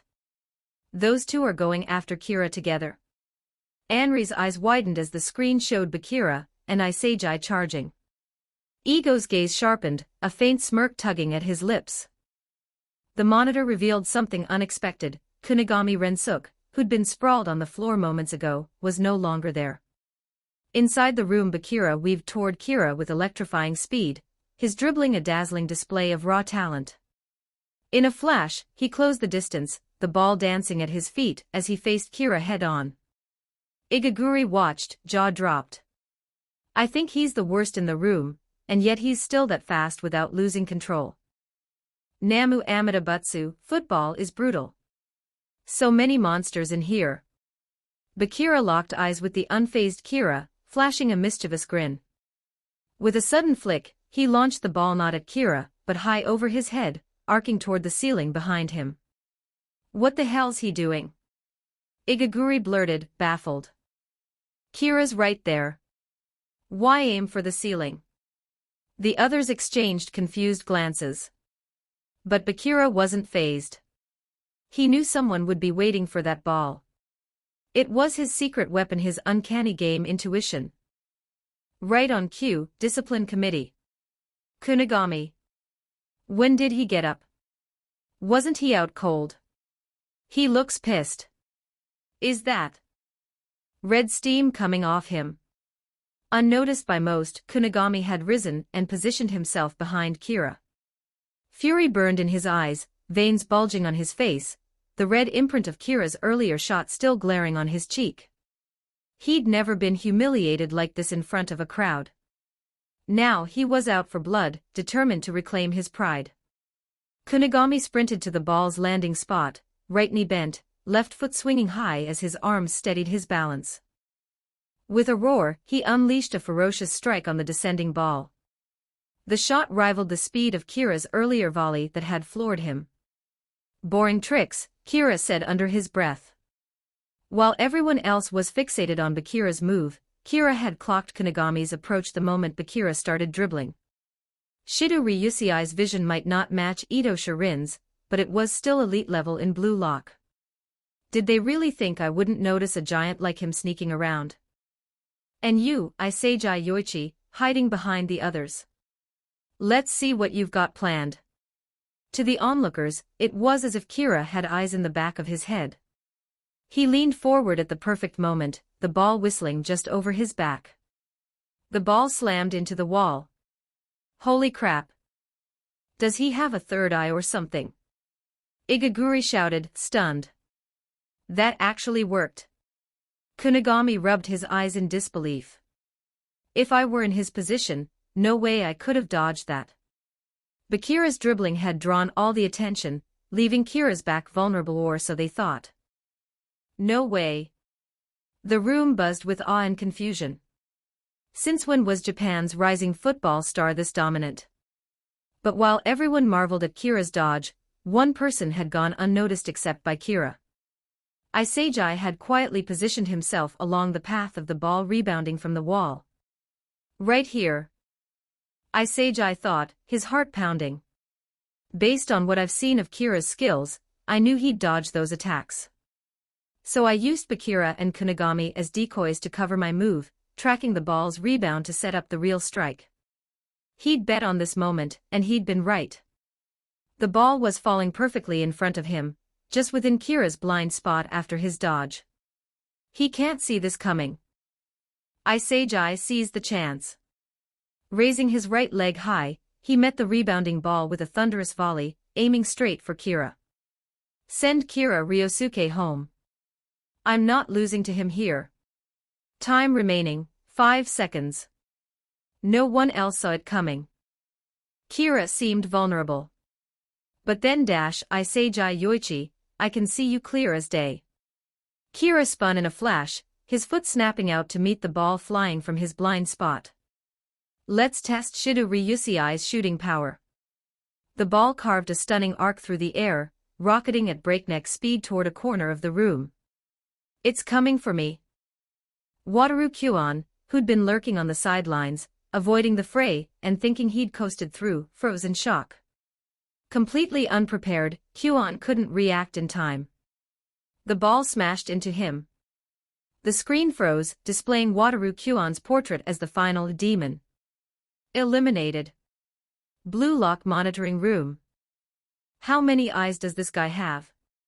Anri Tairi gasped, her jaw practically on the floor. First, Bakira's dazzling dribbling had drawn everyone's focus. Then, he'd set up Kunigami for a sneak attack from behind. When that failed, Iseiji had lurked in the shadows for a follow-up strike. The trio's coordination was near flawless, executed in a split second, yet Kira had countered it all. And yet, the one who got eliminated wasn't even part of their plan. Talk about bad luck, Anri said, shaking her head. Ego Jinpachi's expression remained unreadable, but he shook his head slightly. Luck had nothing to do with it. Kwon threw away his own football career by standing on the sidelines. Kira went through some pretty stressful moments. But in the end, it was Wataru Kwon who said goodbye to Blue Lock. My boy was just standing in the corner, watching, and got eliminated. For more chapters and to support the story, my friends, I have only one request: give me the Power Stone. If you're enjoying the story and want to read future chapters early, just search demonic_fiction on P4trian, link in the synopsis. Chapter 9, Team Z is formed.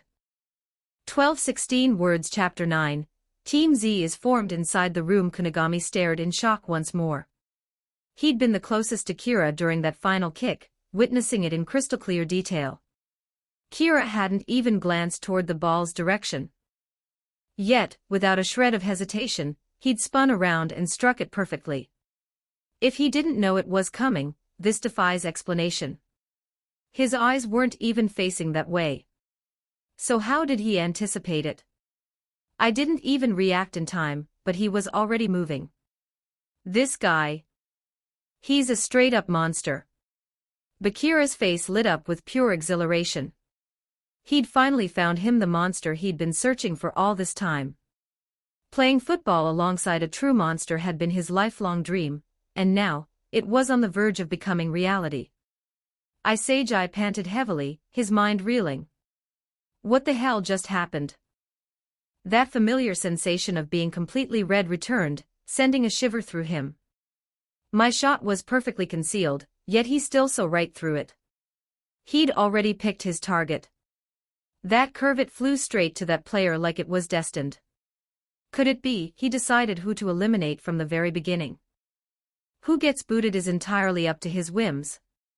The thought sent a chill racing down Isagi's spine, but a wave of relief washed over him too. Kira hadn't chosen him as the sacrifice.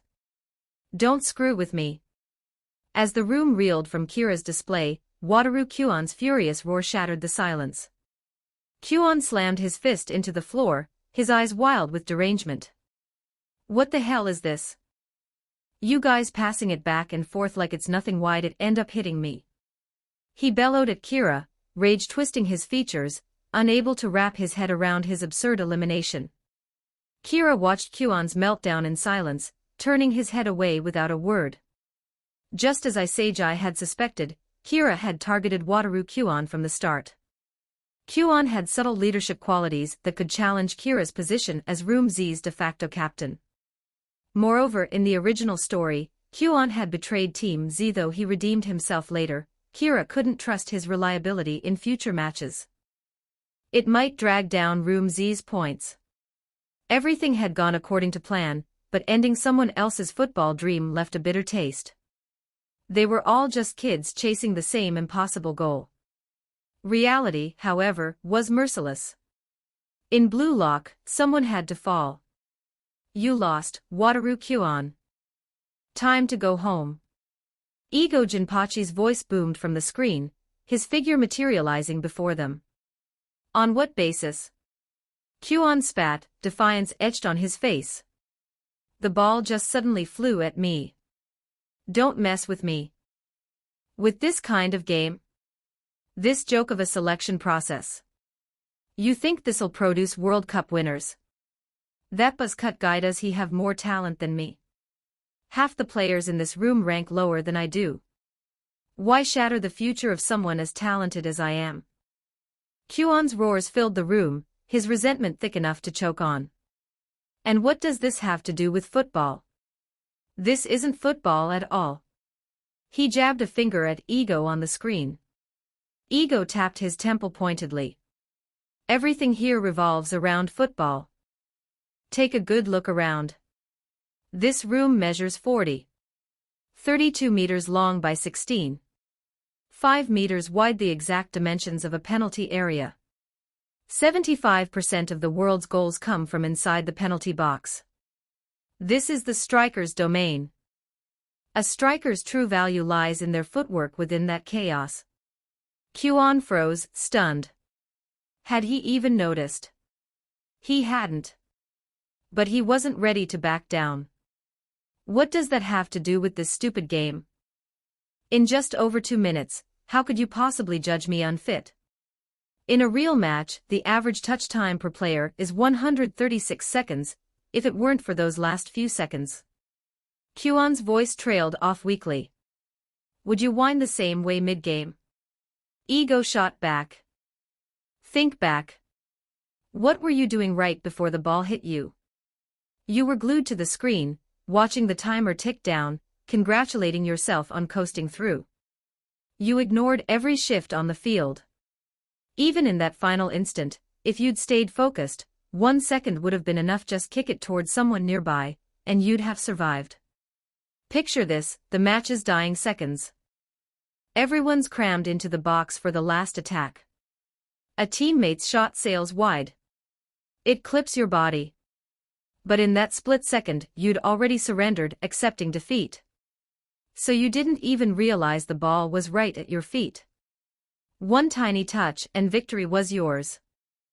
A true striker bears every ounce of responsibility and battles until the whistle blows. Kwon collapsed to the floor, defeated. Ego was right. In that crucial moment, he'd given up. No fight left in him.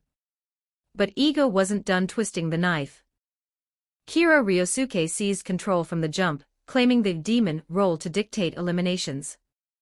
Bakira Megura snatched the ball to challenge the strongest head-on.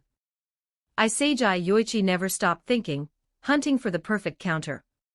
Kunigami Rensuk threw himself into the fray, giving everything he had. Even Igarashi Guramu, the moment he became a demon, kicked it at the weakest target. They all embody the ego of a winner, the striker's unyielding selfishness. That's what Blue Lock demands. You're unqualified. Ego's verdict hung heavy. Kwon, face ashen, rose slowly after a long silence. Deep down, he was gentle, a guy who treated his teammates with kindness, the reliable type everyone leaned on. But Blue Lock was a jungle of ego-driven beasts. Hesitate, and you're devoured. He'd never imagined exiting so soon. He knew he had pro-striker potential. Yet he'd played it safe, lurking on the sidelines, ceding his fate to others. A player without that killer instinct. No wonder I'm out. Kwon cracked a wry smile. He walked to the door step by step, paused, and glanced back at the room. Next time. I won't lose. Then he vanished from sight. Wataru Kwon's Blue Lock journey ended, but a new chapter awaited outside. Congratulations to the survivors on clearing the first trial. This is the brutal reality of competition. The world-class strikers you idolize claw through this cutthroat grind every single day.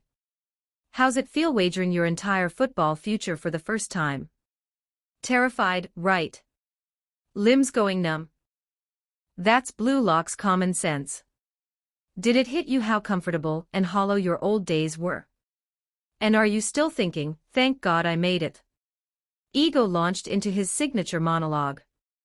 Kira exhaled in relief. This hurdle cleared smoothly.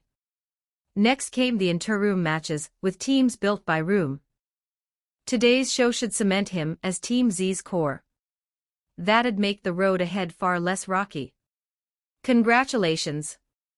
You've passed the Blue Lock entrance exam. Exactly 11 remain. From here on, you're bound by shared destiny. Cooperating one moment, betraying the next, all while chasing your egos. Welcome to Blue Lock Team Z. With Ego's declaration, Team Z was born. Kira knew the real battles were just heating up. Give me the Power Stone. If you're enjoying the story and want to read future chapters early, just search demonic_fiction on P4trian, link in the synopsis. Chapter 10, What is your weapon? 1397 words. Chapter 10, What is your weapon? Middle of the night, Room Z. The air in Room Z was thick with exhaustion after the grueling entrance exam.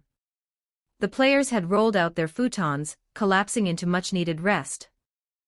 The room echoed with the chorus of heavy snoring, but Iseiji Yoichi lay wide awake, his mind racing. He couldn't shake the image of Kira's unreal reaction speed during their combined assault with Kunigami and Bakira. That pinpoint banana shot. The explosive outside foot volley. Just thinking about it made Isagi press a hand to his forehead, a dull ache forming. How am I supposed to catch up to a guy like that? His eyes drifted instinctively toward Kira's futon. In the faint moonlight spilling through the room, he saw it empty. No way. A wave of dread hit Isagi. Is Kira out there training right now? At this hour? Maybe he just went to the bathroom or to wash up, he reassured himself. No way he's that dedicated. He's already a beast, why would he need to grind harder? If he's putting in this much work, how's someone like me supposed to keep up? Isagi squeezed his eyes shut, willing himself to sleep. 5 seconds later, they snapped open. I have to check. I'm already miles behind him. If I don't match his effort, I'll never close the gap. No time to waste. Isagi threw off his covers, moving quietly to avoid waking the others. Training room. Kira stood panting, sweat dripping from his brow. He'd just burned through an Ito-Rin trial card, pushing himself through drills on the field. Now, with the card's effects faded, he took a moment to reflect, dissecting his movements and mindset during its 10-minute duration. Unlike Shido Ryusiai's card, which amplified raw power, Ito-Rin's sharpened his observation and ball control. They're completely different beasts, Kira thought, marveling at the contrast. But the gap between himself and those titans was painfully clear. The trial cards gave him a temporary boost, leaving faint traces of improvement afterward, but it wasn't enough. 10 minutes of borrowed brilliance couldn't carry him through a full 90-minute match. He needed to grind his core skills fast. System notification: host has completed the entrance exam. System upgraded. System can now absorb and store 4 attributes. Kira's lips curved into a grin. The upgrade came at the perfect time. With a few days before the inter-room matches, he could leverage the attributes absorbed from Room Z's players and train relentlessly here. You're really here? Isagi's voice broke the silence, tinged with disbelief. Kira turned to see Isagi in his blue lock uniform, staring at him wide-eyed, like he'd caught a ghost in the act. Yo, Isagi. Not resting. Here to train. Kira flashed his signature sunny grin. Aren't you the same? Isagi shot back, thinking, good thing I came. If I'd slept through this, I'd be dozens of minutes further behind this guy. Kira scratched his head, chuckling awkwardly. Haha, I'm just too wired to sleep. From your big performance today, right? I get it, back in high school leagues, I'd be too pumped to sleep after scoring a goal. Isagi's tone was light, but his eyes searched Kira's face. You killed it out there. Gotta be hyped, huh? Nah, not really. Kira tilted his head, gazing at the ceiling. Isagi, what's your goal in football? Why yeah. Isagi hesitated, a flush creeping up his cheeks. Talking dreams with someone he barely knew felt painfully awkward. I want to go pro, for sure. I want to be the world's #1 striker. Isagi blinked. This guy just says it. That's some Chuni-level confidence. Kira's voice stayed firm, unwavering. The better my skills get, the more I realize how massive the gap is between me and that goal. If I don't seize every second I've got, I'll only drift further away. Don't you think so? Isagi froze, Kira's words hitting like a freight train. He's right. Isn't my dream to be the best striker in the world too? Anyone can dream big, but can I actually do it? I'm ranked second lowest in Blue Lock, just above Igaguri. If I just accept that, why did I let Ego Jinpachi drag me here? After a moment of silence, Isagi made up his mind. He bowed deeply, voice resolute. Kira, please teach me how to play football. Kira cheered inwardly. His Chuyuni speech had worked like a charm. He'd planned this from the moment he saw Isagi.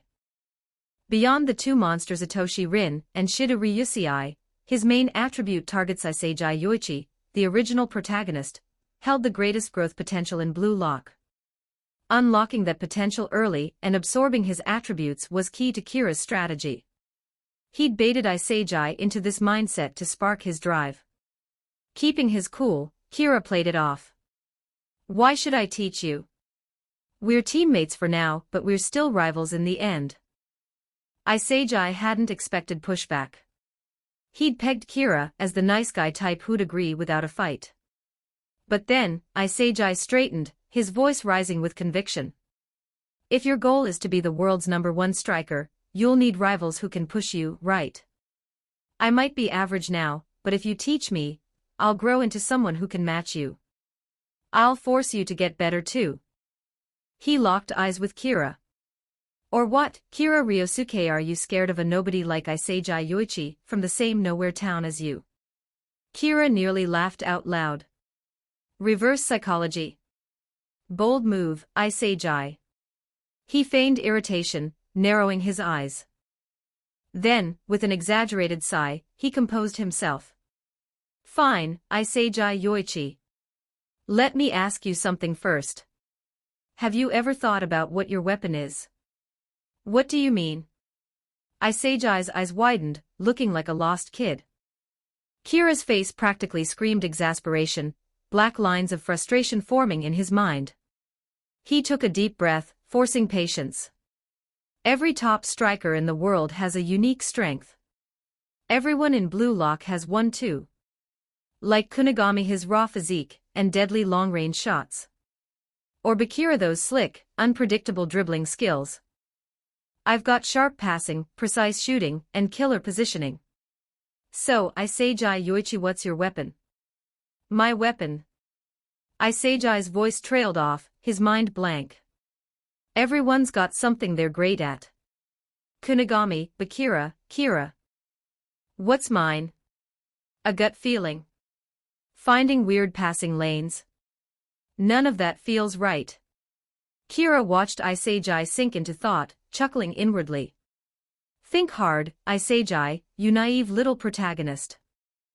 With a dramatic wave, Kira turned to leave, tossing a final line over his shoulder. Come find me when you've got an answer.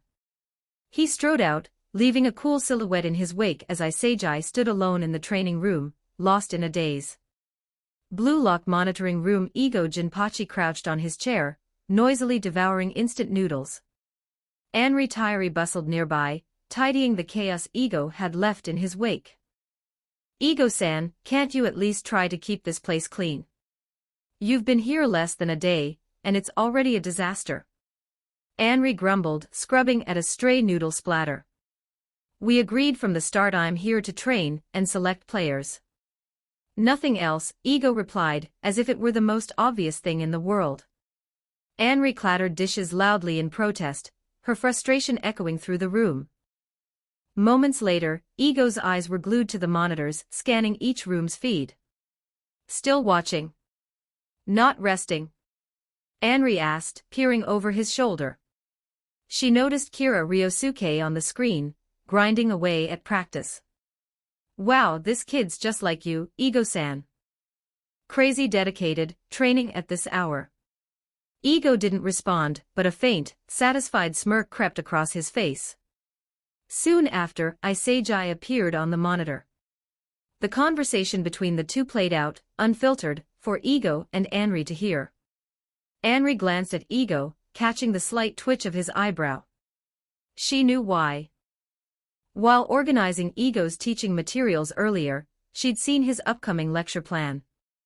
One of his key questions for the Blue Lock players was, "What is your weapon?" "Ah, looks like this kid stole your line, Ego-san," Anri teased. Ego sighed dramatically, slurping another noodle. Not again. Give me the Power Stone. If you're enjoying the story and want to read future chapters early, just search demonic_fiction on P4Trian, link in the synopsis, Chapter 11. 11 Trio Training 13 words Chapter 11, Trio Training Day 3 in Blue Lock. Training Room. Is that all you've got, Kira? With stamina like that, you think you can be the world's best striker? Go home now and save yourself the tears when I crush you, you loser. Jingo Reichi's sharp voice echoed through the training room, his fierce grin practically glowing as he pounded the treadmill at 20 kilometers per hour. He'd been running for an hour and 13 minutes straight, outlasting everyone in Room Z with his freakish stamina. Raichi's competitive streak was in full swing. Finally finding a stat where he outshone Kira, he was shouting loud enough for the entire facility to hear, as if staking his claim to the world. Kira, catching his breath beside the treadmill, ignored the noise. He'd hit his limit after an hour of running, even with the permanent stamina boost from absorbing Raichi's attribute over the past 2 days. My original body's stamina is just average, he thought, wiping sweat from his brow. I'm gonna hurl. Nearby, Igaguri let out a pitiful groan from his treadmill, his face ghostly pale. Isagi wasn't faring much better, clinging to his machine, barely upright after just 30 minutes. The two had the worst endurance in Room Z, teetering on the edge of collapse. Let's grab some food. Bakira hopped off his treadmill, sticking out his tongue with a playful grin. I'm craving your stir-fried liver with chives. You're not waiting for Isagi. Looks like he's got a bit to go, Kira said, glancing back at Isagi, who was still struggling to stay vertical. Bakira blinked his wide, sparkling eyes. Oh right. Kira, don't you dare run off. Admit it, you're weaker than me. Raichi's voice cut through again, relentless. Kira massaged his temples, a headache brewing from Raichi's smug face. Let's just go, no waiting. He and Bakira left the training room together. Over the past 3 days, Bakira had been glued to Kira's side. In the original story, he'd bonded with Isagi by now. Guess my performance stole the spotlight. I'm his monster now, Kira mused, a faint smirk tugging at his lips. In Blue Lock, side dishes were doled out based on rank. Kira got liver, Bakira got curry, while bottom-ranked Igarashi was stuck with pickled radish and Isagi got natto. Since Kira preferred curry and Bakira loved liver, they'd struck a deal to swap dishes, a perfect arrangement. The two arrived to find someone already seated, quietly eating. Bakira's voice perked up. Hayoma Chijiri, the reserved, long-haired pretty boy from Room Z, glanced up. He gave a small nod before returning to his meal, his presence barely registering. He really doesn't talk much, Bakira muttered, drawing his own conclusion. Kira shot him a sidelong glance, exasperated. You're not exactly his best friend, Bakira. Why would he chat you up? But his eyes lingered on Chijiri's waist-length hair. Hayoma Chijiri, aside from Isagi and Bakira, he's the most talented in this room. That unmatched speed of his. Kira hadn't absorbed Chijiri's attributes yet. Need to do that soon, he thought. Right now, he's still hung up on that old foot injury, doubting himself. Gotta find a way to light a fire under him early. He's prime fertilizer for my attribute absorption he needs to grow for me. Wow, smells amazing. Liver, liver. Bakira's voice snapped Kira back as they grabbed their trays and sat down.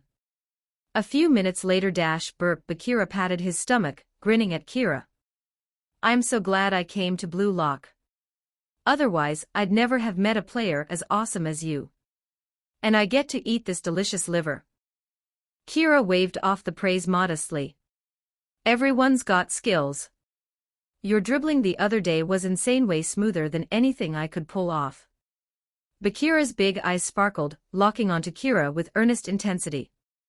Do I look like a liar? Kira met his gaze with equal sincerity.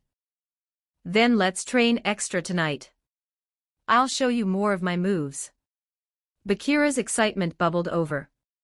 I already train every night. Why didn't you tell me? That night, training room. Come on, Kira, let's see those skills again. Bakira dropped into a defensive stance, his eyes glinting with anticipation as he faced Kira. Kira took a deep breath, ready to dribble past him, when Bakira. Isagi's voice cut through the room. They turned to see him decked out in training gear, looking slightly sheepish. You guys are out here grinding too. Carry on, I'll just practice my dribbling over there, Isagi said, assuming he'd interrupted their session. Kira paused, an idea sparking. I say Jai, join us. You taking on both of us solo? Bakira's grin widened, clearly thrilled at the prospect. He was convinced Kira could handle it, and it sounded way more fun. No, not like that. Kira shook his head. Ego-san said we're a team based on rooms, right? I'm betting the next selection will be matches against other rooms' teams. So why don't we three use this time to work on our coordination? It'll give us an edge in the upcoming games. Isejai nodded thoughtfully, clearly on board. Makes sense. What should we practice, then? Bakira tilted his head, curious. Passing, obviously. Kira's smile turned cryptic. He took charge, directing the trio into a series of passing drills, their movements syncing up with each repetition. Half an hour later, ding-dong-dong. A voice crackled over the intercom. The 3-day physical fitness tests have been compiled. Please return to your rooms to confirm your latest rankings. The trio paused, sweat-soaked. Kira wiped his forehead. All right, let's call it a night. Back to the room. Bakira and Isejai nodded, falling into step behind him. Without realizing it, they'd already started orbiting Kira as their unspoken leader. Back in the room, the others were slipping into their new uniforms, the updated rankings printed on them. Yo, Kira, check it out. My rank shot up. From 300 to 275. Igaguri bounded over, waving his uniform like a trophy. Kira grabbed his own from his locker. He glanced at the number, unfazed. Mine went up too. Isejai beamed, checking his own uniform. Kira knew the truth. With one player eliminated from each of the 25 rooms, everyone's rankings had shifted upward. Igaguri and Isejai were still the bottom two in Room Z. Hey, is everyone enjoying Blue Lock life? Ego Jinpachi's face appeared on the room screen, his tone dripping with mockery. Jingo Raichi scowled. Enjoying? The environment here's garbage. Pickled radish every damn day. I want real food. Igaguri whined. Yeah, can't you give us something more nutritious? Another voice chimed in, the room buzzing with complaints. Ego's expression didn't waver, as if their griping was beneath him. Your food's lousy because your football skills are lousy. Care to explain that one? The room fell silent, confusion etched on every face. Thanks for the support, guys. Keep tossing power stones at the fanfic, and in return, I'll tossing you up with a bonus +1 chapter. Drop comments on the chapters, share your ideas, and ask me anything you're curious about story. If you're enjoying the story, leave a review. Let's boost the interaction. Doing all this helps the fanfic get more visibility and snag more power stones. Just so you know, I love power stones more than all the precious gems on earth. So on top of my daily 1-chapter schedule, I'll drop extra chapters based on these numbers. +100 power stones equals +1 extra chapter, +200 power stones equals +2 extra chapters, +300 power stones equals +3 extra chapters. If you're enjoying the story and want to read future chapters early, just search demonic_fiction on P4Trian. Link in the synopsis. Chapter 12, The Birth of a Hero, 1277 words. Chapter 12, The Birth of a Hero. This facility has 5 buildings, each with 5 teams, labeled B to Z, 25 teams total. Ego Jinpachi's voice echoed from the screen, cold and commanding. Teams are set by player rankings. Ranks 1 to 11 are Team B, 12 to 22 are Team C, and so on. The words sank in fast, and the players in Room Z caught the meaning immediately, their faces tightening as the reality hit. Igaguri stared at the 275 on his arm, and let out a wail. What the heck? I'm still dead last. Isejai's stomach dropped. This is bad. Team Z means we're the lowest ranked team in the whole place. He glanced at Kira, confusion creeping in. Even with Kira here, we're still at the bottom. Jingo Raichi gritted his teeth, glaring at the group. Can't believe I'm stuck with these losers. His voice was thick with disgust, each word a jab. Kunigami stood nearby, hands on his hips, radiating calm authority. Hey, hey, hey, who are you calling a loser? His tone was steady but sharp, a warning not to push him. Isn't it obvious? Raichi snapped, leaning forward, his temper flaring. You little. Kunigami took a step closer, his patience thinning. Kira massaged his forehead, feeling the room about to explode. If this keeps up, we're done before we even start. He raised his voice. Everyone, stop arguing. Let's hear what he's got to say first. Kunigami and Raichi shot each other dirty looks but backed off at Kira's words, turning their heads away like they were reluctantly calling a truce. Ego didn't pause for their drama and kept going. Here, higher ranks get better food and training setups. Want a better life? Keep winning. Keep climbing. He stopped for a moment, letting the words hang. Next up, the first selection round of Blue Lock starts. The 55 players in Building 5, your 5 teams will face off in a round-robin tournament. Each team plays 4 matches. Win gets you 3 points, a draw gets 1 point, a loss gets you nothing. When it's over, the top 2 teams move on to the second round. The room burst into chaos, voices overlapping like a wild scrum. But we're all strikers. So some of us gotta play other positions. No way I'm playing defender. And who's stuck in goal? I want center forward. Hey, hey, hey, I'm playing center forward. Kira watched the frenzy, his mind racing. Just like the original, everyone's obsessed with being the striker. Did my demon tag performance convince them to follow me? I'm not so sure anymore. Doubt crept in as he studied their reactions. If I can't get them on board, we're screwed. Isagi stepped closer, his voice low with worry. Kira, you were right about the inter-room matches. But how's a team of 11 strikers supposed to play actual football? Kira pointed to his head, his tone calm and confident. Football's about putting the ball in the opponent's goal, right, Isagi? 11 strikers sounds pretty perfect to me. Isagi blinked, totally lost. What does that even mean? Listen up, Ego's voice cut through the noise, sharp as a blade. Go back to the basics of football. Start from zero and rebuild it in your heads. Forget all the old ideas you've been taught. For Japan to be number 1 in the world, we don't need teamwork from 11 players, we need one hero. Those a hero-like players drive football forward. New defenses and tactics are born just to stop them. One person's brilliance can change a team, a country, even the whole world. That's what football is. So, do you have the guts to dream that big? Ego's intense gaze swept over Room Z through the screen, silencing the chaos. The room went so quiet you could hear a pin drop. Everyone's expressions shifted, some burned with determination, others flickered with doubt. To be a hero-like player, wasn't that why they were all here? If I can't even dream that big, why am I even playing? Their faces seemed to say. Eyes lit up with fire, each player silently vowing, I'll be the one who makes it to the end. Oh, one more rule, Ego added casually. The 3 losing teams get 1 slot to advance. The top scorer from each eliminated team moves on. Everyone else, you're out, no national team for you. Ego's figure vanished from the screen, leaving the room buzzing with tension.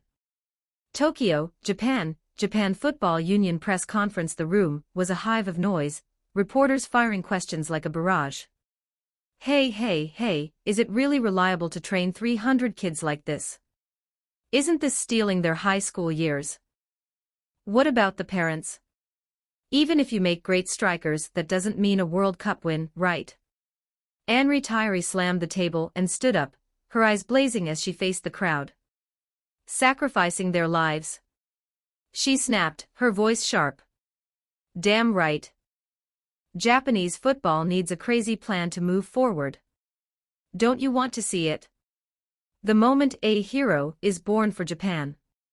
We make the World Cup every time, but we're always one step short of the top. Our football needs to fight for its life now. It's time to rebuild our dreams from nothing. The stars aren't us adults who've lost our fire, it's those 300 raw high schoolers, hungry and ready to risk it all. And you? Her voice turned sharp, accusing. Have you stopped dreaming of a World Cup win? The reporters smirked, chuckling at this young woman's bold words, mocking her impossible dream. They'd forgotten their own youthful ambitions long ago. In the corner, a lone figure watched with quiet interest Toshi Sae, Japan's genius midfielder playing overseas. Interesting, Sae said softly, a smirk on his lips. Cancel my flight to Europe. I want to see what kind of striker this wild plan produces. His manager gaped, shocked. You're staying in Japan for this mess. Blue Lock, Room Z. Unaware of the media storm outside, the 11 players of Team Z sat in a circle, focused only on tomorrow's match. They didn't know their opponent yet, and the uncertainty hung heavy. Everyone had their own ideas about positions, tension simmering. Let me say something, Kira said, clapping his hands. The room went quiet, all eyes on him. We're all strikers, but we've each got our own strengths. I say we share our weapons, our best skills on the pitch, and assign positions based on that. Sound good? Sounds fun. Bakira raised his hand, grinning wide. I agree too, Kira, Seijai said, nodding. Kunigami looked at everyone, then raised his hand silently, approving. With the momentum growing, the others nodded too. Kira pulled out a small notebook and pen, ready to write. I'll start. I'm good at shooting and off-the-ball movement. I can find open spaces in the penalty area. Bakira jumped in, grinning. Mine's dribbling. Jingo Raichi, next to Bakira, felt everyone's eyes on him.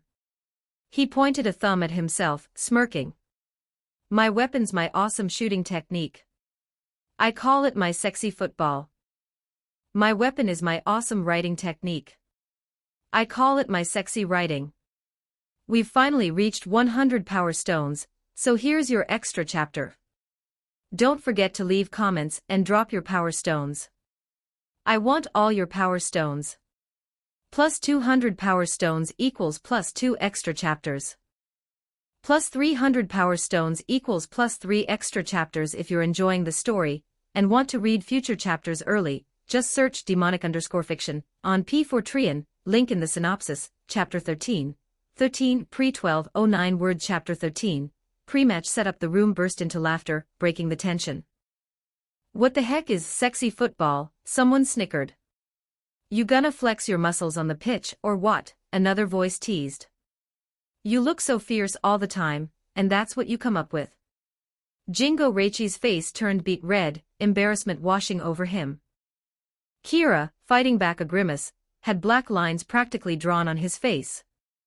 Reichi's brain is a single-celled organism, I swear, he thought, silently face-palming.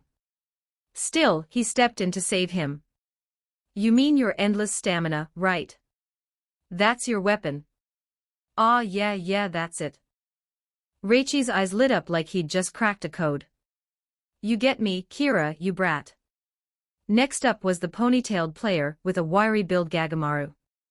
The guy who ate with his hands in the cafeteria, claiming he grew up half wild, always talking about his love for animals. He scratched his head, thinking. Mine's probably my body's flexibility. Kira nodded, jotting it down. This guy's Blue Lock's future goalkeeper. I'd love to just slap the keeper role on him now. All right, good. Imamura, Narahaya. Kira turned to the two nearby players, Imamura Yudai and Narahaya Asahi. Honestly, he barely remembered them from the manga. In his past life their skills were a blur. Speed and technique, Imamura said confidently. Making runs behind the defense, Narahaya added, puffing out his chest. Kira wasn't sold but scribbled their answers anyway, keeping his doubts to himself. Kunigami spoke up, his voice steady. Mine's left-footed shooting. Igaguri jumped in, shouting, mine's my never-give-up spirit. Not giving up is something, I guess, Kira thought, writing it down. He turned to the guy with the reliable, almost uncle-like Vibokuhito Iman. Despite his age, Iman carried a maturity beyond his peers. Without missing a beat, he said, I'm probably pretty well-rounded. Kira's pen froze mid-air. His grip on the notebook tightened. Bro, you're just average at everything, aren't you? How do you say, well-rounded with a straight face? Still, he forced a smile. All right then. Isagi hesitated, fumbling. My weapon. But a striker shouldn't have passing as their main thing. Raichi cut him off, impatient. If you can't even name your own ability, you're just trash. He conveniently forgot his own sexy football blunder moments ago. Isagi's shoulders slumped. Sorry, Kira. I still haven't figured it out. It's fine, Kira said, his tone encouraging. You'll get there. Last one, Hyoma Chijiri.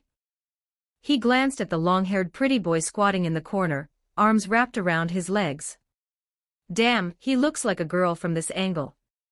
Almost too pretty, Kira thought, then cleared his throat. Chijiri, what's your weapon? I don't want to say. Chijiri muttered, barely audible. Fine, fine, fine. Kira took a deep breath. I'm starting to get why Kyuan wanted to betray this room. Everyone's got their own ideas, and they're all a mess. How are we supposed to play like this? His head throbbed, but he pushed the frustration aside. Whatever. I'll stick to my plan. He grabbed a tactics board from the side and started laying out his strategy. For tomorrow's match, I suggest a 4-4-2 formation, Kira began, sketching on the board. Kunigami and I will be the dual strikers, me on the right, Kunigami on the left. Midfielders will be Chijiri, Raichi, Isagi, and Bakira. Chijiri takes left wing, Bakira right wing. Raichi and Isagi hold the center. Iman, you're in goal. The rest form the defensive line. Any questions? Kira's setup wasn't random. The 4-4-2 was a basic formation every high schooler here would know. He chose two strikers because his passing skills could draw defenders in the box, setting up Kunigami for his deadly long-range shots. Bakira and Isagi on the right flank were his most familiar teammates, they'd practiced passing together. If Bakira's dribbling could rip open the right side, Kira could slip into space for a shot. Chijiri on the left. Kira didn't expect the princess to awaken yet, but he gave him a key role out of respect. Raichi in central midfield would anchor the defense, hopefully realizing his true strength wasn't just scoring. The backline, centered on Gagamaru, was a gamble Kira hoped he'd discover his knack for goalkeeping. I got a problem. Raichi barked, first to object. Why do you and Kunigami get to be strikers? I don't want to be a defender. Gagamaru raised his hand, frowning. Kira, I'm fine with you as a striker, but why Kunigami? I'm not convinced. Igaguri piped up, waving his hand. Kunigami shot Igaguri a glare that could have melted steel. Kira stayed calm. Remember demon tag? I challenged all of you solo and won. We agreed I'd have a say in football decisions for this room. He paused, scanning their faces. I know what you're thinking. Team Z's the lowest ranked, so you're all scared we'll crash out. You want to score goals to be the top scorer and save yourself. But listen, if you follow my plan, I guarantee we'll advance as the top team in this building. No one gets eliminated. The room fell silent. Kira's confidence was undeniable, his a demon tag dominance still fresh in their minds. Winning every match with him as the core didn't sound impossible. Kira, I believe you, Bakira said, stepping forward with a grin. Kira smirked back. Reliable as ever, Bakira. That liver swap was worth it. I'm in, Kunigami said, flexing his arms. Just don't hog all the glory. I'm the other striker. Raichi growled. I'm not saying I'm weaker than you. I'm just agreeing for the sake of winning. He crossed his arms, reluctantly on board. Namu-san. If it's Kira, I'm willing to trust him, Igaguri said, looking pleased to latch onto a strong leader. I'll agree for now, Gagamaru said, eyeing the others. But if we lose, I'm not accepting it. With the first few on board, the rest nodded, their doubts easing. Isagi watched from the side, Ego's words echoing in his head. The brilliance of one individual can change a team. They hadn't even hit the pitch, yet everyone, originally all strikers, was rallying around Kira because of his undeniable skill. Just moments ago, they'd been fighting over who'd be the star. That's what Ego meant by creating football from zero, Isagi realized. When a player with absolute offensive power steps up, everyone naturally builds around them. This is the from zero to one of football. He stared at Kira, understanding dawning. Football evolved positions to let strikers score. And right now, Kira's the striker we all trust. Isagi, what do you think? Kira called out, noticing him zoning out. Isagi sighed inwardly. Kira, you've outdone me again. Out loud he said, I agree. Kira nodded, satisfied. Phew, step one's done. His heart raced with excitement for tomorrow's match. It's been ages since I've played a real game. In the original story, Team Z without me lost 5-1 to Team X. Those guys have some serious potential. He grinned. But let's see how they handle this Team Z. Give me your power stones, mortals. If you're enjoying the story and want to read future chapters early, just search demonic_fiction on P4trian, link in the synopsis, Chapter 14, The Cut 1455 words. Chapter 14, The Cutback Pass Team X Training Room. A figure was continuously shooting balls towards the goal. Every shot was powerful and forceful, the balls flying into the net. This person had a sharp, forward-spiking hairstyle, and a robust physique no less impressive than Kunigami's. Sweat dripped onto the turf with his every movement. He was the highest-ranked player in Team X, ranked 250th, Shiburu. Although it was very late, he still trained as if unaware of fatigue. Buru muttered to himself as he trained, to think someone is ranked above me. I'm only 250th. I'll crush them. Monitoring room.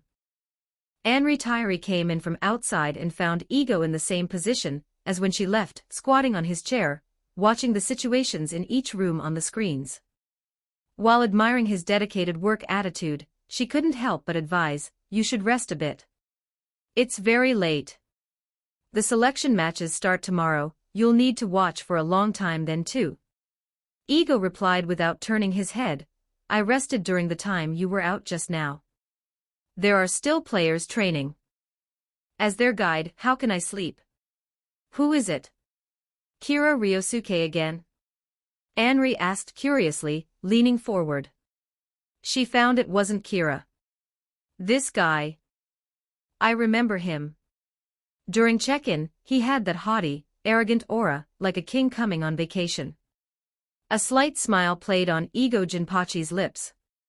On the pitch he is a king. At least, he thinks he is. Anri blinked, not fully understanding, then remembered something. Oh right. I recall now. His opponent tomorrow is Team Z, interesting. Let's see which diamond in the rough is more valuable. The next day. Building 5, Central Pitch. The Team Z players, wearing blue jerseys, filed out of the locker room led by Kira. Tap, tap, tap. The sound of scattered footsteps echoed through the stadium. Kira at this moment was like a gladiator entering the arena, his eyes filled with fighting spirit. Behind him, the others all had determined looks.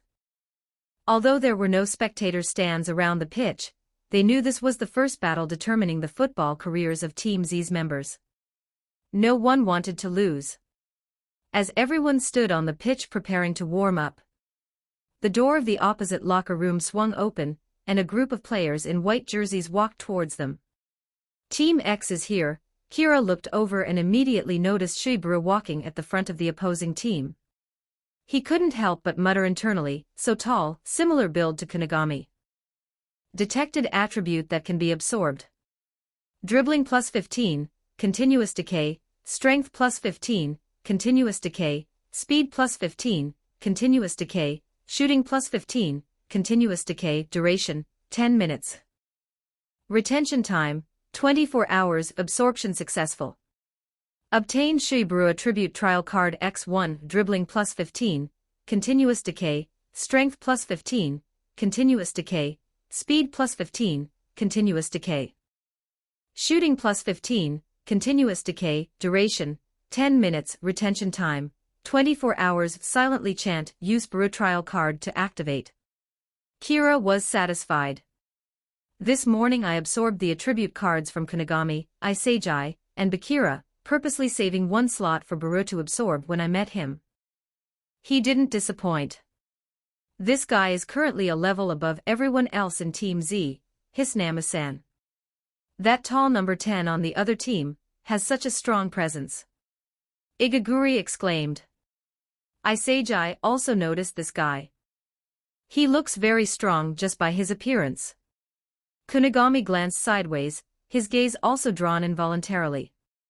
A power-type player like me. He guessed internally. Team Z now realized this guy was the biggest obstacle to winning today. Beep beep. The match between Team X and Team Z will begin in 10 minutes. The lower-ranked team will kick off first. All fouls in this match will be adjudicated by VAR. Please prepare both teams. The match will begin shortly. The loudspeakers on both sides of the central pitch announced. Everyone, play as we discussed yesterday. Let's warm up first, Kira said, his face serious upon hearing the announcement, fulfilling his self-appointed captain's role by informing everyone. Kira, are you nervous? Bakira asked Kira while stretching his legs. Kira nodded but then smiled and said, let's just enjoy the match. 10 minutes later. Both teams were in position. Match begin. Team Z deployed according to the positions discussed yesterday, everyone standing in their assigned spots.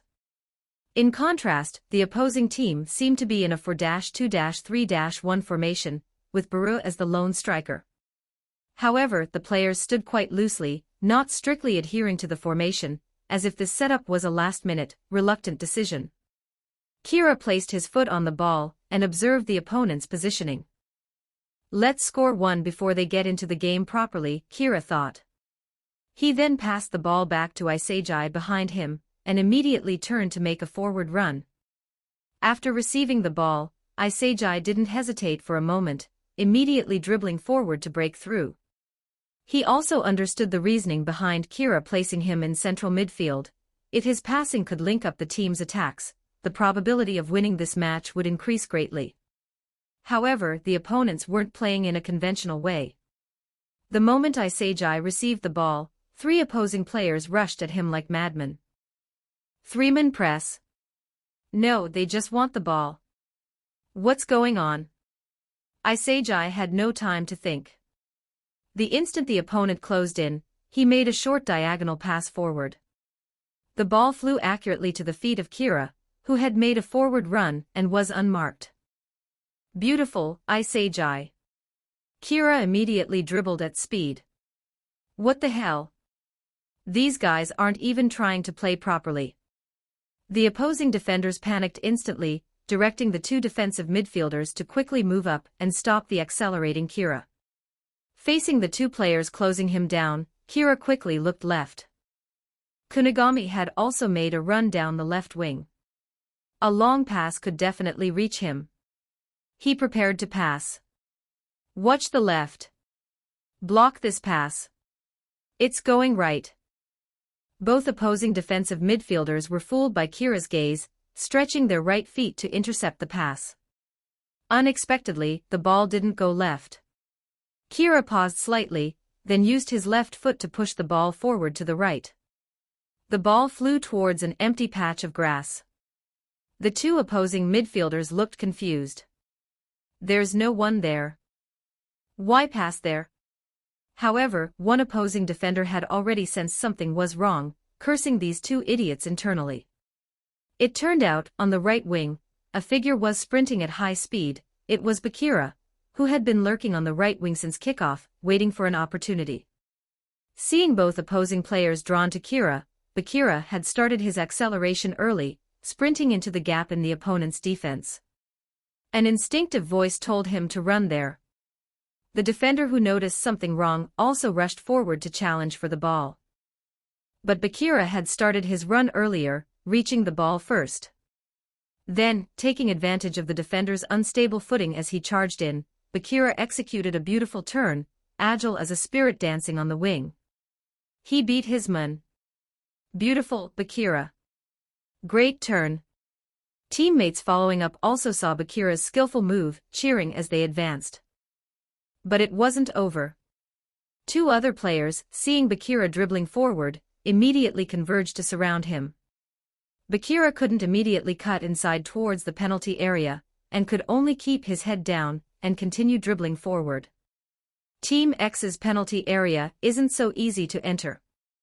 The two opposing defenders ran alongside Bakira, closing in, looking like they would force him out of bounds.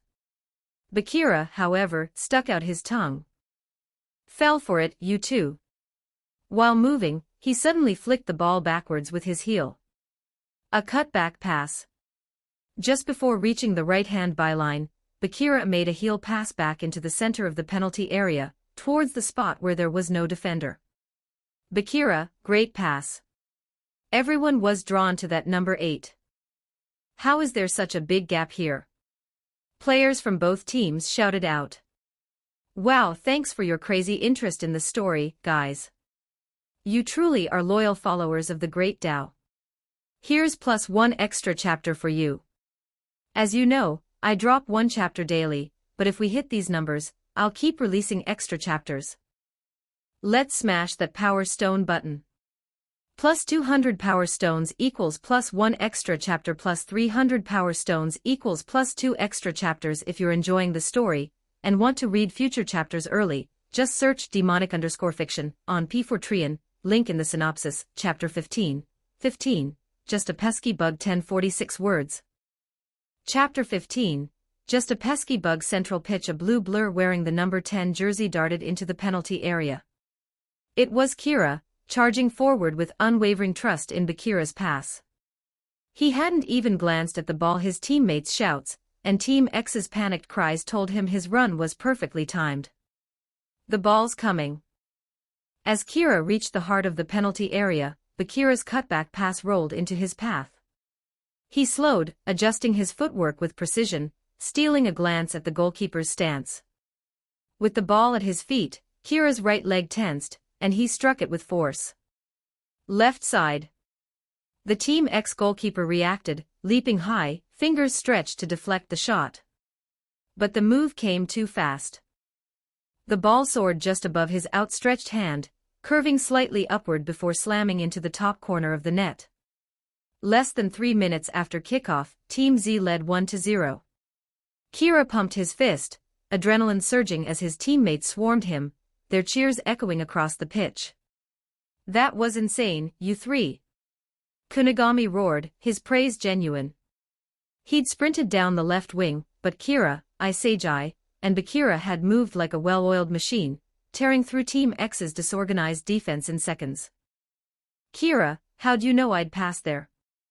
Bakira asked, eyes wide with excitement. I wasn't even sure anyone would be there. Kira pointed at himself, then at Bakira, grinning. Remember our passing drills that night? That cutback was straight out of our triangle passing practice. Isagi's eyes lit up with realization. That's it. Bakira's instinctive heel pass from the byline, it's the same triangle pattern we drilled over and over that night. Kira felt a quiet thrill. The cutback pass is a pro-level move. These guys must have practiced it in high school, but it needs trust and chemistry to pull off. That night, when Isagi joined him and Bakira in training, Kira had seen the potential for something special. If we built trust early, we could spark some real chemistry in matches. And today it paid off. Team Z's unity shredded Team X's defense right out the gate. But a flicker of concern crossed his mind. Team X is on our level. If they regroup and tighten their defense, this game's gonna get tough. We need to keep pushing while they're still rattled. His gaze shifted to the opponent's half, confidence rising. If it comes to it, I've got my cheat cards ready. Across the pitch, Shiburu's jaw clenched, his teeth practically grinding to dust. His glare locked onto Kira, brimming with murderous intent. As Team X's striker, he hadn't been involved in defending that goal, and Kira's brilliance stung. No one outshines me on the pitch, Buru thought, refusing to entertain the idea of defeat. Let these scrubs celebrate for now. There's plenty of time. His teammates, however, weren't so resolute. Are they really a new team? That combo was too smooth. I'd swear they've been playing together for years. How are we supposed to beat this? Unlike the original story, where Team X overwhelmed Team Z, doubt crept into their ranks. They'd assumed they could just grab the ball and shoot. The idea of 11 strikers playing with such coordination was unthinkable. Monitoring room. Anri Tyree stared at the screen, her jaw slightly dropped. Team Z looks prepared. Their positioning and teamwork hits like they've been a unit forever. Ego Jinpachi's eyes narrowed, a spark of surprise flickering within. He'd expected chaos in every room's first match, 11 strikers fighting for the spotlight, tripping over each other's egos. Yet Team Z was defying that. It's impossible for 11 strikers to accept their roles without a strong leader. His gaze settled on Kira, mobbed by his celebrating teammates. So it's you, Kira. You've shaped this team from the start. Team X is in trouble, Anri said, analyzing the flow of the game. They're rattled. Ego nodded, a rare moment of agreement. But it's only the beginning. Let's see how their so-called king responds. Central pitch Team Z's celebration was brief. Match continues, the loudspeaker announced. Team X kicked off, but their play was disjointed. The ball circulated in their midfield, unable to penetrate Team Z's tightly knit lines. Buru, their core, hovered eagerly, ready to receive, but a shadow stuck to him like glue, impossible to shake. That shadow was Jingo Raichi. Following Kira's pre-match orders, Raichi ignored the ball's movement, focusing solely on marking Buru. Kira's words echoed in his mind, Raichi, you're the key to Team Z's victory. Stick to their big guy like a leech. Our win depends on you. Raichi gritted his teeth, mirroring Buru's every step. Kira actually asked me for help. No way I'm letting this guy breathe. Though Team X held possession, Team Z controlled the game's rhythm. 12th minute, first half, great tackle, Raichi. A pass aimed for Buru sailed into Raichi's range. Positioned perfectly, he stretched out a leg and stole the ball cleanly. You maggots are no match for my sexy football. Raichi crowed, his mocking laugh ringing out. In the same motion, he launched a long ball toward the right wing. Run for it, elf boy. The pass was ambitious but sloppy, sailing straight to a Team X defender while Bakira was still meters away. Raichi groaned, clutching his head in frustration. Just a pesky bug, Buru muttered, brushing off Raichi's taunts. He dropped back to defend, realizing that as Team X's striker, he couldn't just wait for chances. If I don't step up, this game's over. The Team X defender controlled Raichi's wayward pass, spotting Bakira closing in. He quickly passed backward to a teammate but immediately regretted it, grabbing his head in dismay. In his line of sight, a figure in a blue number 11 jersey intercepted the back pass. It was Isagi. He trapped the ball smoothly, shouting, "Counterattack." Team Z surged forward, all 11 players including the 4 defenders flooding into Team X's half, their momentum unstoppable. For every 100 total power stones, I'll drop another +1 bonus chapter. Don't forget to drop power stones and comments for the novel. If you're enjoying the story and want to read future chapters early, just search demonic_fiction on P4trian, link in the synopsis, chapter 16. The defending striker 1257 words. Chapter 16, the defending striker central pitch launched the assault. Team Z charged forward like a pack of wolves, their momentum unstoppable. Leading the attack was Isagi, dribbling down the right wing with fierce determination. His feet danced with the ball, shifting rapidly as two Team X defenders closed in, their eyes locked on him. Isagi's mind raced. If this were Bakira, he'd slip past these guys no problem. I might lose the ball. He couldn't afford to squander this counterattack. Pass back. No way that'd kill our chance. Someone, anyone, has to be up there. A flash of memory hit him, Kira's figure darting into the left forward space moments ago. No time to adjust. Isagi trusted his instincts and slotted a through pass into the gap ahead, and to his left. Great ball, Isagi. Beautiful pass. Team Z's players erupted in cheers from behind, their voices low to avoid tipping off Team X's defenders. From their vantage point, they had a clearer view than Isagi, whose vision was blocked by the onrushing defenders. The moment Isagi intercepted the ball, Kira had already begun his sprint from midfield, blazing into the exact space Isagi targeted. Isagi's heart surged, picturing Kira receiving the pass, taking on the keeper one-on-one, and burying the goal. Though the pass was rushed, Isagi's passing skills were solid. This kind of sudden through ball. It's my thing. But just as Team Z anticipated Kira's finish, a towering figure exploded onto the scene from the side. With a thunderous slide, he tackled the ball cleanly, sending it careening out of play. The pitch fell silent, the air thick with shock. When did he? The precision of the tackle, anticipating the passing lane and executing it flawlessly, sent a chill through Team Z. As the figure rose, his face came into view, Shibaru, Team X's core. Buru roared, punching the air and glaring at the sky, venting the frustration that had been simmering since the match began. His satisfaction was palpable, his defensive play a statement of defiance. Isagi's face twisted with regret. I passed too late. If I'd spotted Kira's run sooner, Buru wouldn't have had a chance. In high school, his passes always outpaced his teammates. Now, for the first time, he felt his pass couldn't keep up with Kira's movement. Is this the level of blue lock? This pressure, it's insane. Buru turned, locking eyes with Kira, who hadn't received the pass. I see it now, he said, his voice dripping with confidence. Your Team Z's core. They all revolve around you. Kira's expression hardened, his focus razor-sharp. Buru pressed on, his tone brimming with certainty. That number 11, your eyes. His passes fuel your deadliest attacks. No one else can read your runs like he can. That big oaf on the left. Just a decoy. Your real strength is on the right flank with number 8, your progressor. His dribbling sets up your moves. Your shooting and positioning are top-notch, but cut your ties to them, and you're a bird without wings. Am I right, you stinking bird? Buru's smirk radiated arrogance, as if he'd unraveled Team Z's entire game plan. Kira's face stayed stoic, but inside, his mind churned. He's seen through it. The tactics I set up yesterday decoded in just 10 minutes. Buru's football IQ is terrifying. I underestimated him.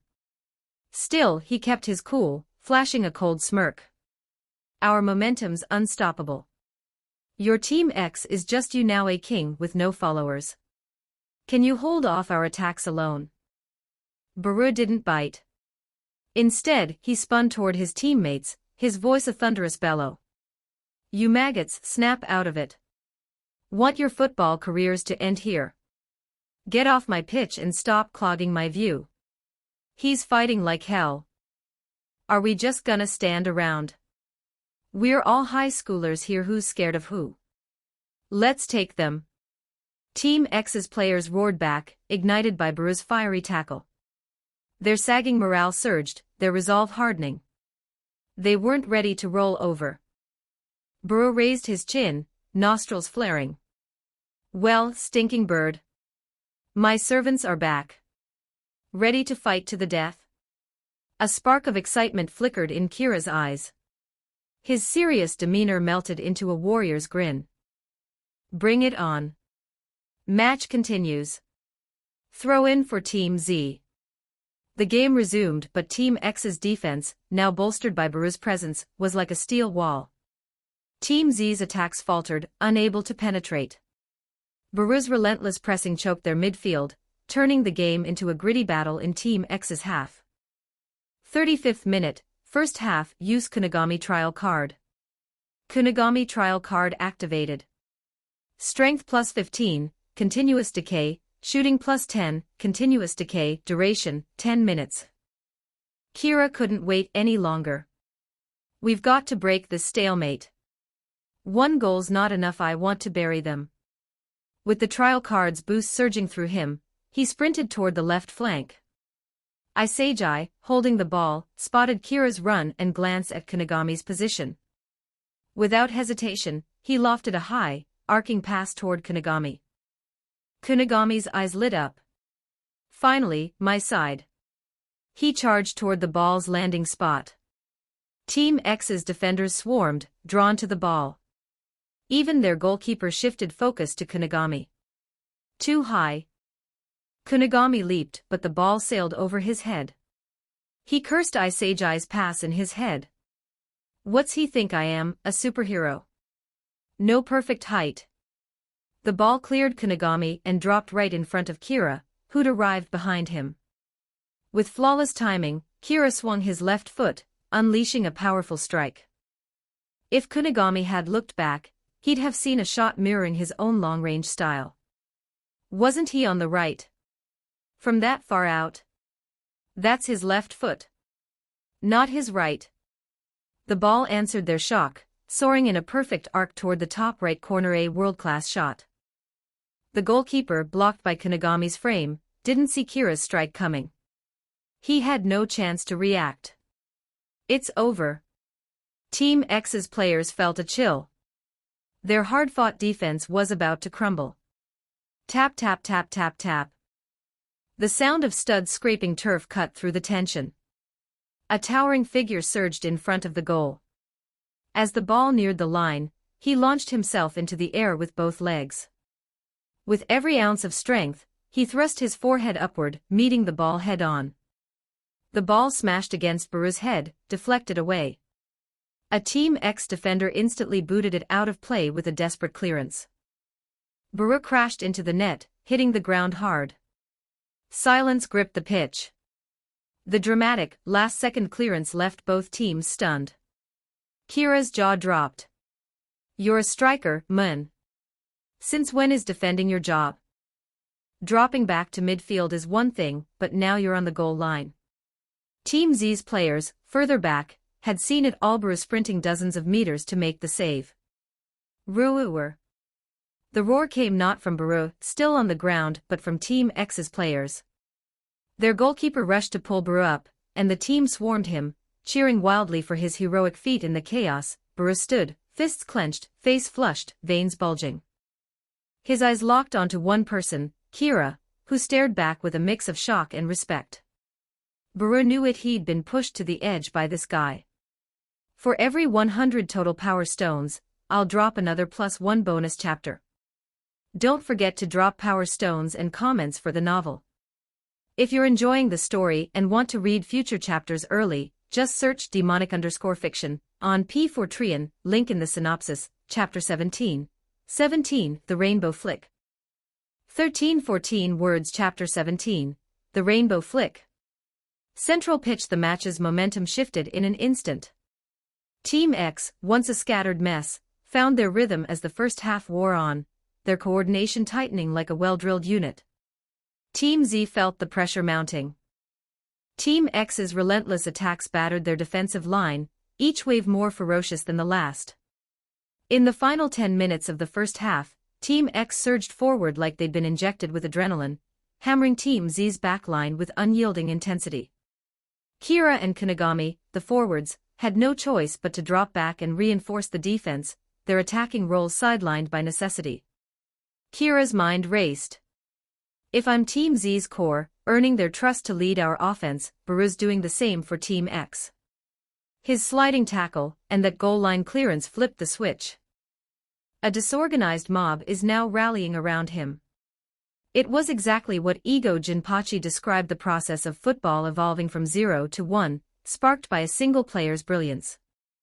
Baru charged like a tank, relentlessly probing Team Z's defense for gaps, his powerful runs threatening to break through at any moment. Thankfully, Raichi held his ground. He stuck to Baru like a stubborn vine, disrupting his rhythm. When Baru occasionally slipped past, defenders like Gagamaru stepped up, snuffing out the danger just in time. First half is over. The whistle blew, and both teams staggered off, gasping for air. The match's intensity had caught everyone off guard, far beyond what they'd expected from their first game in Blue Lock. Team Z, especially, felt the sting. They'd assumed their early goal would pave the way for an easy win, but Baru's dominance had turned the tide. As the half dragged on, doubts crept in: could they hold off Team X's onslaught in the second half? Unease settled in their hearts. Team Z locker room: gulp, gulp, gulp. Raichi chugged water like his life depended on it, then slammed the bottle down. What's with you forwards? Are you even any good? I shut down their big guy, so how the hell are we getting pinned back like this? It's not the forwards' fault, Kunigami said, wiping sweat from his brow with a towel. Their midfield figured out our passing game. They're marking Kira tight, and it's choking our attacks. Then what's the plan? Raichi snapped. If this keeps up, our defense is gonna crack. We've got a whole second half to survive. All eyes turned to Kira, who was rubbing his chin, deep in thought, searching for a way to turn the tide. Oi Kira, say something. Raichi barked, his patience wearing thin. Cool it, Raichi. Stay calm, Kira said, his voice steady. We're ahead. They're the ones who should be panicking, not us. He laid out his plan with quiet confidence. Second half, we switch to defense first. We'll shift to a 5-for-1 formation. Kunigami, you drop to center back.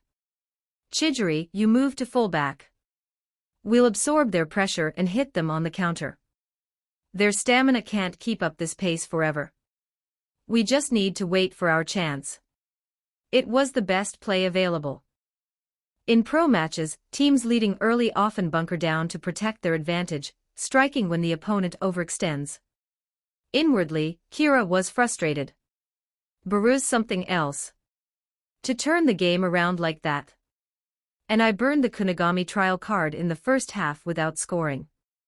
I need to make the next attribute card count. He weighed his options. Maybe I save energy and use the Baru trial card at the critical moment to seal the game. He clapped his hands, rallying the team. You all played great in the first half. Keep it up and victory's ours. Team Z's got this. The team formed a circle, their spirits lifting. Team Z, victory. Monitoring room, this match is wild. Both teams are neck and neck, Anri Tyree said, her voice tinged with awe. Team Z's slick coordination early on and Team X's fiery comeback, led by Baru's heroics, had far exceeded her expectations. Ego Jinpachi's eyes gleamed with quiet surprise. He'd assumed it would take longer for these kids to grasp the concept of football evolving from 0 to 1. Yet both Kira and Baru had accelerated the process, each shaping their team in their own way. Will Kira's charisma carry Team Z to victory? Or will Baru's raw individualism prevail? Even Ego couldn't predict the outcome. He leaned forward, watching intently. Second half, central pitch, both teams returned to the field. Baru's sharp eyes immediately clocked Team Z's formation change. What's this? Turtling up now, you maggots. He sneered, his voice dripping with provocation. Kira faced him, a calm smile on his lips. I'm more than enough to break through your defense single-handedly. A vein pulsed on Baru's forehead. Let's see if your defense is as tough as your big mouth. The second half kicked off with Team X in possession. Team Z's new 5-for-1 formation stifled Team X's attacks. Though Team X held the ball, Team Z's ironclad defense blocked their path forward, frustrating their every move. Damn turtles. They're just trying to drag us down. Team X players hurled insults, their irritation growing. Kira, unfazed, roamed the attacking half, occasionally dropping back to ease the pressure on his teammates' defense, his presence a constant threat. 10th minute, second half. The ball reached Baru's feet, and Raichi was on him in an instant, sticking close like a relentless shadow. Baru's patience with this pest was wearing thin. Time to teach this guy a lesson. Raichi, having marked Baru all game, saw him as a clumsy brute. As long as I stay tight, his heavy footwork can't get past me. But Kira, watching from a distance, sensed danger. Is Baru about to dribble? Careful, Raichi. Kira shouted, his voice urgent. Raichi frowned, confused. Baru's eyes locked onto Raichi, his feet suddenly dancing with the ball. He's been holding back, Raichi realized, tensing up. This guy's got skills. Left or right? Unfamiliar with Baru's dribbling, Raichi braced himself, eyes glued to the ball. Baru surged forward, his large frame blocking Raichi's view. In a flash, he clipped the ball between his feet, and flicked it upward, a rainbow flick. The ball soared over their heads. Raichi, still staring at Baru's feet, blinked. Where's the ball? Baru was already gone, bursting past Raichi on the right. Raichi stood frozen, dumbfounded. Raichi, chase him. He's got you. Kira's frantic shouts snapped Raichi out of it. Raichi spun around as the ball landed. Baru was already charging toward Team Z's goal. Got styled on. Raichi's face flushed with rage. You damn spiky-haired freak, just you wait. He sprinted after Baru, desperation fueling his steps. Baru, now clear of Raichi, faced Team Z's defenders Chijiri and Igaguri rushing to close him down. You're not getting past this monk. Igaguri bellowed, striking a dramatic pose. Baru didn't blink. He slipped the ball through Igaguri's wide stance with a nutmeg, leaving him rooted to the spot. Chijiri, the long-haired speedster, darted in next. Too slow, Baru taunted, accelerating past. Chijiri, overeager, lost his balance and tumbled to the ground. This is bad. Kira thought. Gagamaru on the flank couldn't cover the distance in time. Baru was through, facing a one-on-one with the keeper. Team Z watched helplessly as Baru lined up his shot. The ball rocketed toward the goal. Ayman, Team Z's inexperienced goalkeeper, misjudged the trajectory completely. The ball blasted into the net. The score was tied, 1-1. For every 100 total power stones, I'll drop another +1 bonus chapter. Don't forget to drop power stones and comments for the novel. If you're enjoying the story and want to read future chapters early, just search demonic_fiction on P4trian, link in the synopsis, Chapter 18. 18, Kunigami's Defense 11-13 words. Chapter 18, Kunigami's Defense. The stadium fell silent, the air heavy with tension. Then, like a storm breaking, Team X erupted into wild cheers. Their players, faces alight with excitement, rushed toward Baru, their roars shaking the pitch. Rhea Ia. Baru marked his goal with a fierce shout, fists clenched at his chest, exuding the aura of a king reclaiming his domain. Team Z watched the celebration, frustration simmering. Their early lead now felt like a fading dream. Sorry, that goal was my fault, Raichi said, his face flushed as he approached Kira. I won't let that spiky-haired jerk get past me again. Kira raised an eyebrow, impressed by Raichi's accountability. He hadn't pegged him for the type to own up. Patting Raichi's shoulder, he said, it's not on you. Baru played his cards close to his chest. Kira berated himself silently. Baru had kept his dribbling skills hidden in the first half, and Kira, swept up in the game, forgot to warn Raichi about his flair. That lapse left Raichi vulnerable. I messed up too, he admitted inwardly. His eyes shifted to the defenders who'd tried to cover but were easily outmaneuvered.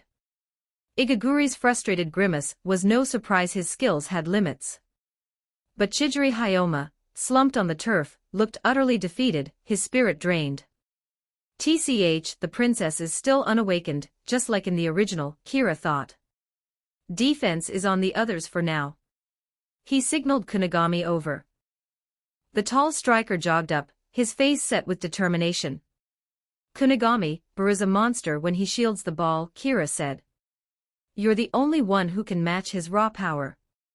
If he drives forward, back Raichi up and lock him down. Kunigami nodded, though a shadow of doubt flickered in his eyes. Buru's dominance had shaken him. Leave the goals to me, Kira said with a confident smile. Just focus on shutting him out. Kunigami's tension eased, his resolve solidifying. Kira's assurance steadied him. Kira sized up Buru's level. Without the system, this be a coin toss. But with my cheat cards, I've got the upper hand. He steeled himself, ready to seize the next opportunity. The celebration ended and both teams repositioned. You hid your tricks well, King. Kira called out, grinning at Buru. Still got a smile. Buru growled. You maggots think you can win. I live for crushing hopes. Let's see who breaks first. Kira shot back, unshaken. The match continues. Team Z took possession, circulating the ball among themselves. Buru led Team X's aggressive high press, their midfielders swarming like hornets. The pressure fractured Team Z's passing, disrupting their flow. Isagi, Team Z's playmaker, felt the weight. Unable to hold the ball under the intense press, he resorted to quick backward passes, leaving Kira's forward run stranded. I'm too average, Isagi thought, frustration eating at him. My passes can't match Kira's movement. My ball control's weak. Even my vision's useless here. Isagi, heads up. Bakira shouted, passing the ball back. Caught in his thoughts, Isagi froze. A figure lunged in like a beast, snatching the ball in an instant. Intercepted. Isagi's stomach dropped. I lost focus and gave it away. On the pitch, opportunities were everything, and Buru pounced. He charged forward, ball at his feet, with Raichi blocking his path. Wary of Buru's dribbling after the rainbow flick, Raichi hung back, retreating cautiously to avoid another embarrassment. They approached the edge of Team Z's penalty area. A towering figure barreled in from the side, slamming into Buru with force. It was Kunigami, stepping up to cover. Hey, where'd this knight come from? Buru snapped, his body rocked by the impact but still pushing forward. Get out of my way. I'll crush you. Buru roared. Kunigami locked eyes with him, unflinching. Bring it. Raichi, I've got him now. Kunigami shouted, sticking to Buru, jostling and crowding him relentlessly. To Kunigami's shock, Buru kept advancing, his speed dulled but his will unbroken. This guy's power is unreal, Kunigami thought, rethinking his earlier dismissal of Buru as just a brute. Kunigami spotted an opening and struck at the ball. Buru, refusing to back down, met it head-on. Their clash sent the ball popping loose. Neither relented. Limping slightly, they chased the loose ball, colliding again with even greater force. The bone-jarring impact of their feet echoed, making nearby players wince. Raichi, trailing behind, muttered, "These guys are insane." The ball broke free again, and both players, now hobbling, refused to yield, their eyes burning with defiance. This time, it rolled to Team Z's defender, Igaguri. "I gladly accept," Igaguri declared, planting his foot on the ball. He hesitated, unsure of his next move. Isagi called, waving from midfield. Kira saw the counterattack opening and started his run. This is it. He thought, use Burushi trial card. Burushi trial card activated. Dribbling plus 15, continuous decay, strength plus 15, continuous decay, speed plus 15, continuous decay, shooting plus 15, continuous decay. Duration, 10 minutes, here, Isagi. Igaguri launched a long pass, but instantly grabbed his head. The ball veered wildly, far from Isagi, heading straight for a Team X player. Isagi's face fell. I can't reach that, and that guy's too tall for a header. Just as hope faded, a figure soared in front of the Team X player, leaping skyward. It was Kira. His jump was staggering, defying gravity like a high jumper. The crowd gasped in awe. Kira snapped his head, redirecting the ball back to Isagi's feet. Charge, Isagi! Kira roared as he landed. Isagi echoed, rallying himself. He surged forward, aiming to catch Team X's defense off balance. But the plan hit a wall. Team X's defenders were sharp, closing in tightly. Isagi's dribbling attempts fizzled. He didn't have the skill to break through. Pass back, Isagi. Kira's voice cut through his frustration. Kira had followed up after the header, positioning himself just behind and to Isagi's left. Isagi, grasping the lifeline, passed back without hesitation. Kira took the ball on the left flank and exploded forward. Onlookers shouted. Fueled by the Buru trial card, Kira's speed was unreal, leaving the Team X defender marking him trailing far behind. His aura radiated a fierce, almost primal intensity, echoing Buru's own beast-like presence. Go, Kira! Kunigami and Igaguri, watching from their half, waved their fists, cheering as Kira tore down the flank. For every 100 total power stones, I'll drop another +1 bonus chapter. Don't forget to drop power stones and comments for the novel. If you're enjoying the story and want to read future chapters early, just search demonic_fiction on P4trian, link in the synopsis, Chapter 19, The Same Rainbow Flick. 1057 words. Chapter 19, The Same Rainbow Flick. Stop him. Quick, quick, quick. Don't let him near the goal. Team X's defenders shouted, their voices laced with desperation as Kira tore down the left flank, a predator locked onto his prey. Two defenders converged, determined to halt his charge before he could threaten the goal. Kira didn't blink. A sly grin spread across his face as he deftly nudged the ball through the first defender's legs. In a seamless motion, he darted past, the ball glued to his feet as if enchanted, leaving the defender grasping at air. The second defender roared, lunging forward to block Kira's path. Kira's grin widened. Same trick, no hesitation. Another nutmeg. The ball slipped through the defender's legs with surgical precision, leaving him stunned, his careful stance tightened after watching his teammate get burned, rendered useless. Humiliating. The defender muttered, his face burning with shame as he stood frozen, outplayed in an instant. Kira's eyes gleamed, sensing a clear shot at the goalkeeper. But just as he prepared for the one-on-one, a towering figure stormed in from the side. Buru, who'd sprinted the length of the pitch after his clash with Kunigami. Buru planted himself in front of the penalty area, chest heaving, sweat dripping. He'd caught up. Ha! Buru gasped, his breath ragged but his stance unyielding. Impressive, King, Kira said, halting the ball under his foot. Chasing me down like that? You must be running on fumes.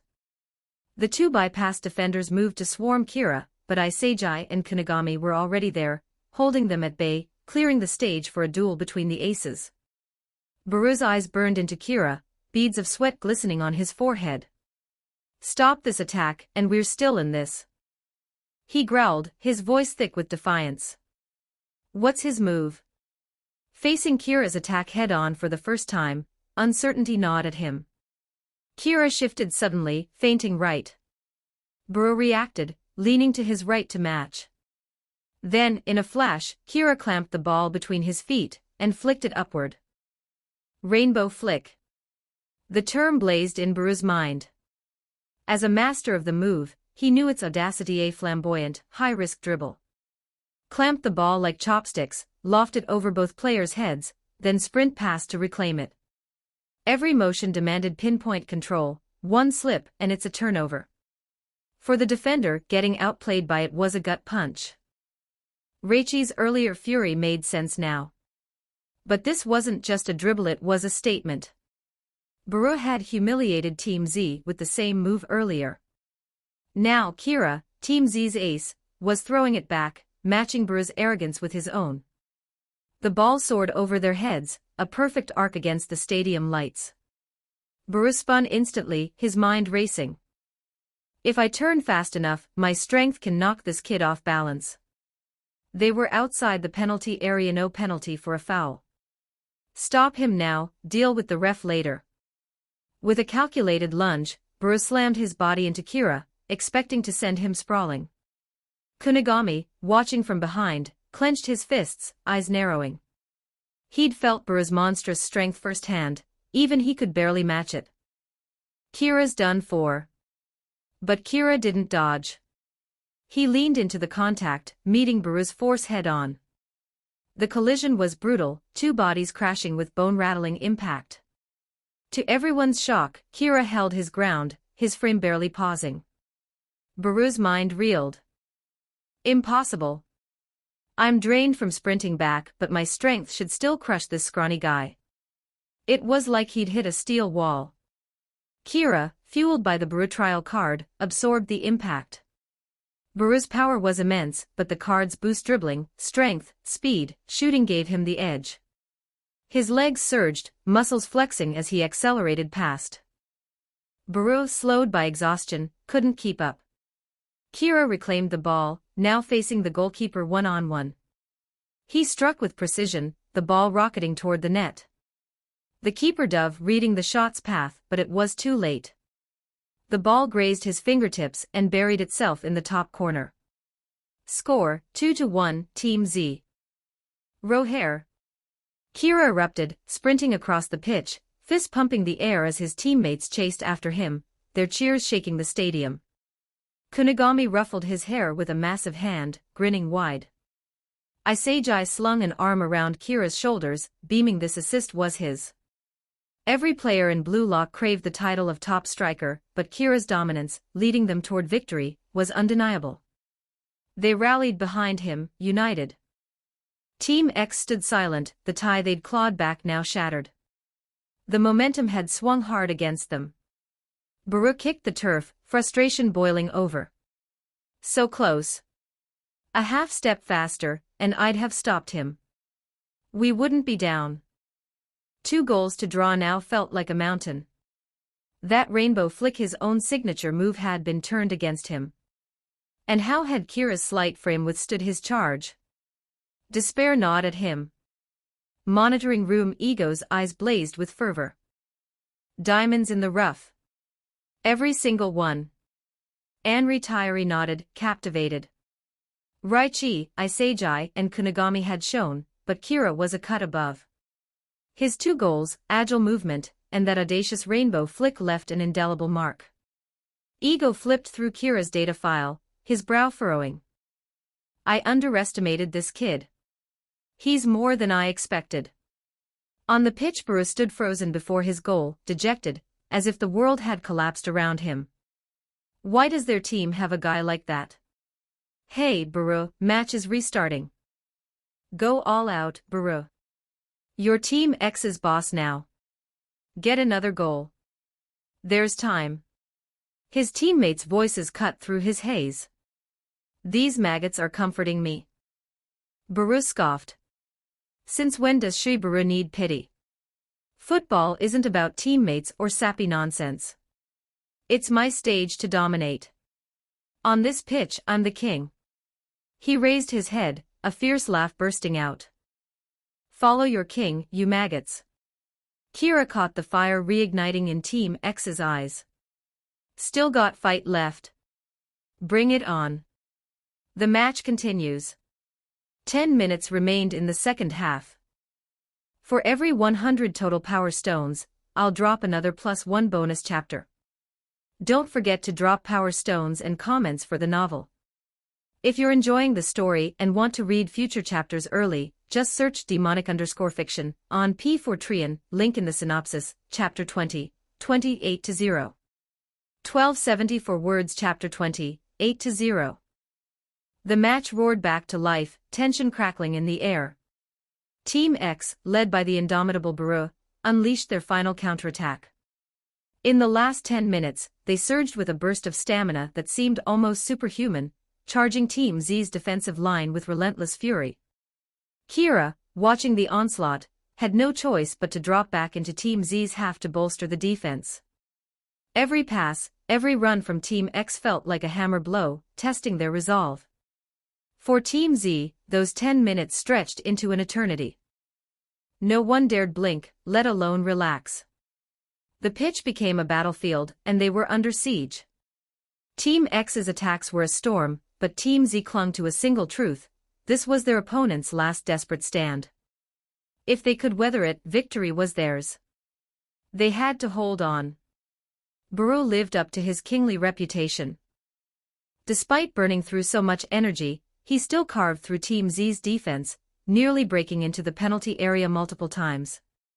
But Raichi and Kunigami were relentless, shadowing his every move, denying him even a sniff of a shot. Attack after attack, Team Z's defenders stood tall, clearing danger with grit and precision. The final whistle pierced the air, sharp and final. Under Team X's despairing gazes, the match ended.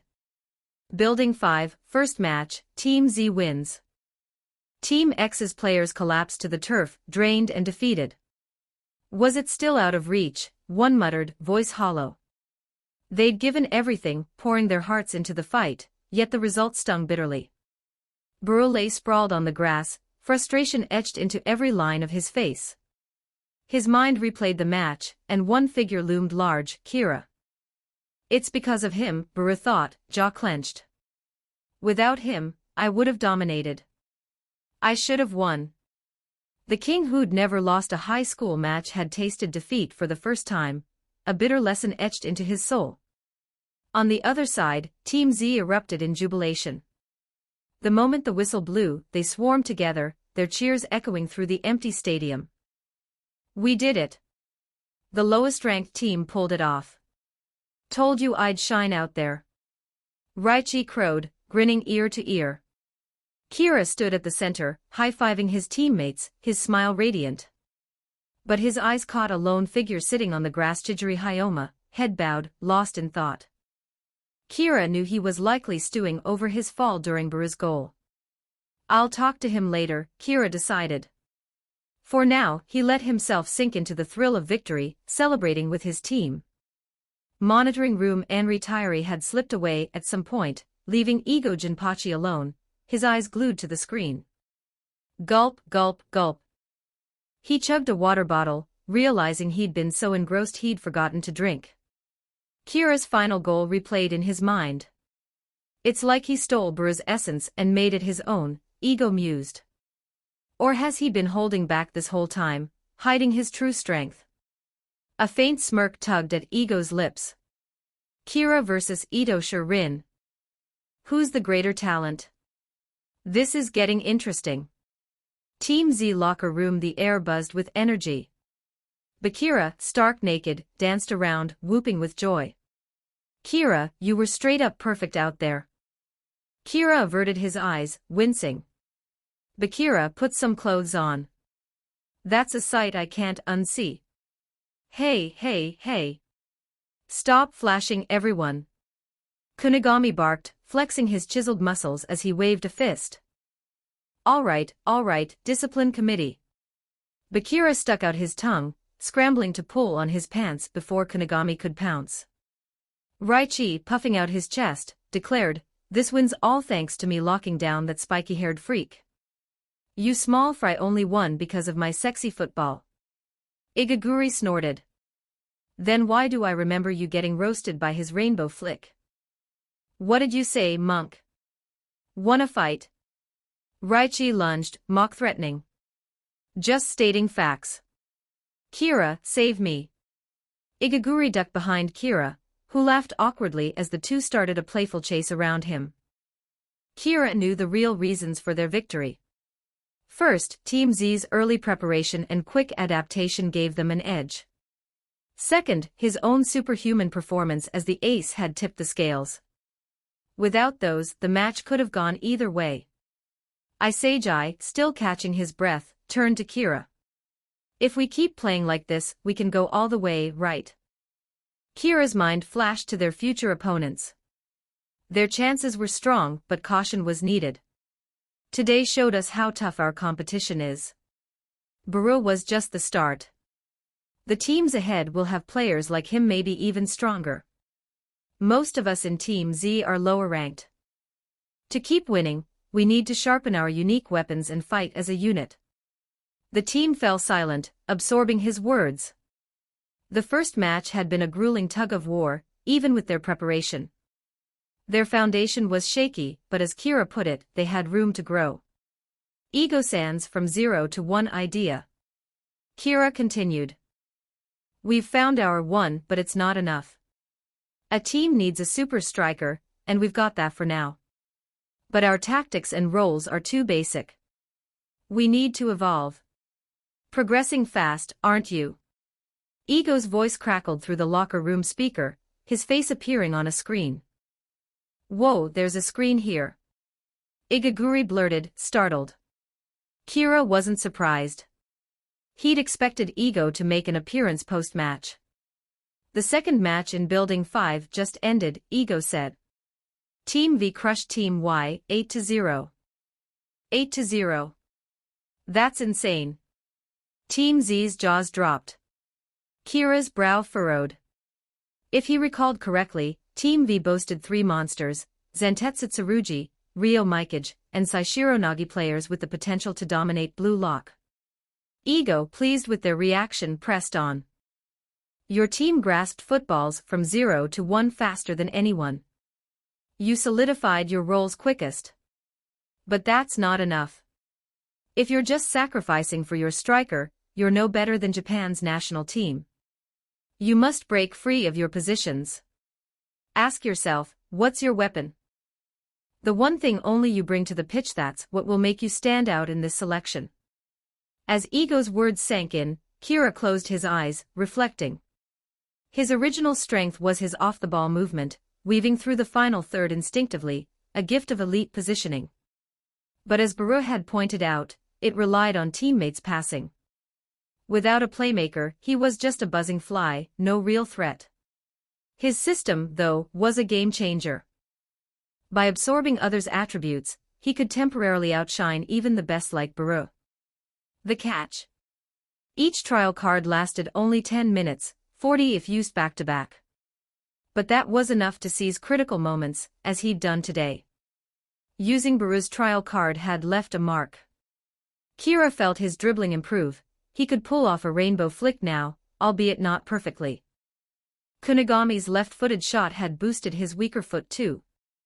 With more trial cards and practice, those skills could become his own. Confidence surged through him. The path ahead was clear. Let's stop here. Think hard, diamonds in the rough. Ego's image vanished.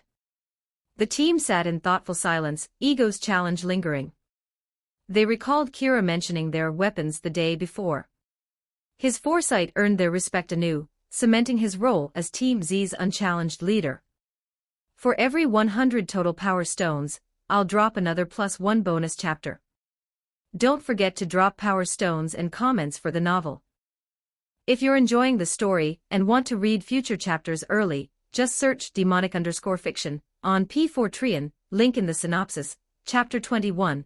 21, to stakes 1147 words. Chapter 21. To stakes. Blue Lock cafeteria. The high of victory still buzzed in Kira's veins as he stepped out of the training room.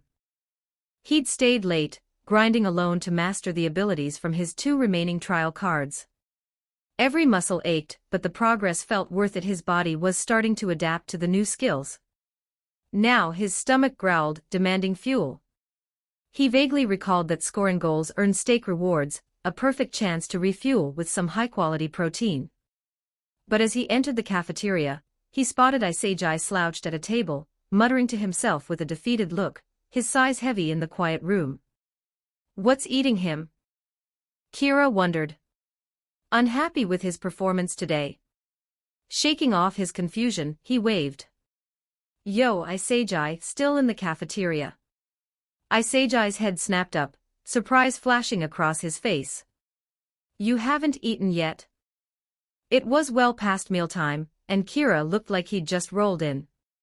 Nah, I hit the training room for some extra work, Kira said casually. Isai's jaw dropped. This guy's that dedicated? After the grueling match and a quick shower, all Isai wanted was to crash. Yet Kira had gone straight back to training. Just how much does he love football? His mood sank further, his expression darkening. Kira noticed but didn't press. Hold up, give me a sec.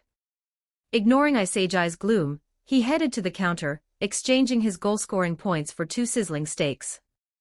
The aroma hit him like a wave as he carried them back and plopped down beside Isai. Want one? Kira offered, sliding a plate toward him. Isai's eyes lit up, practically sparkling. Where'd you get that? For someone stuck eating natto every day, this was pure temptation.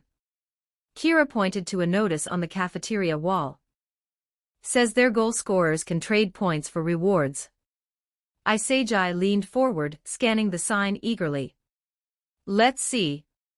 1 point, 1 steak. 3 points, return of mobile phone. 5 points, premium sleep bed.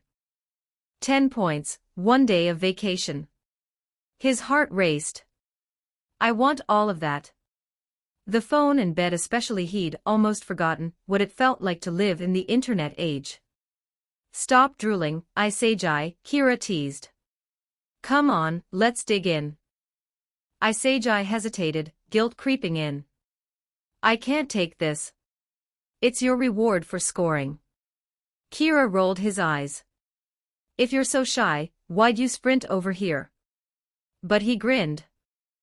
Don't be ridiculous. You set up both my goals. These steaks are as much yours as mine. What's this about steaks? A voice interrupted. Kira, you're hogging all the good stuff. Not cool for a leader. Bakira and Kunigami strolled into the cafeteria, eyes locked on the plates.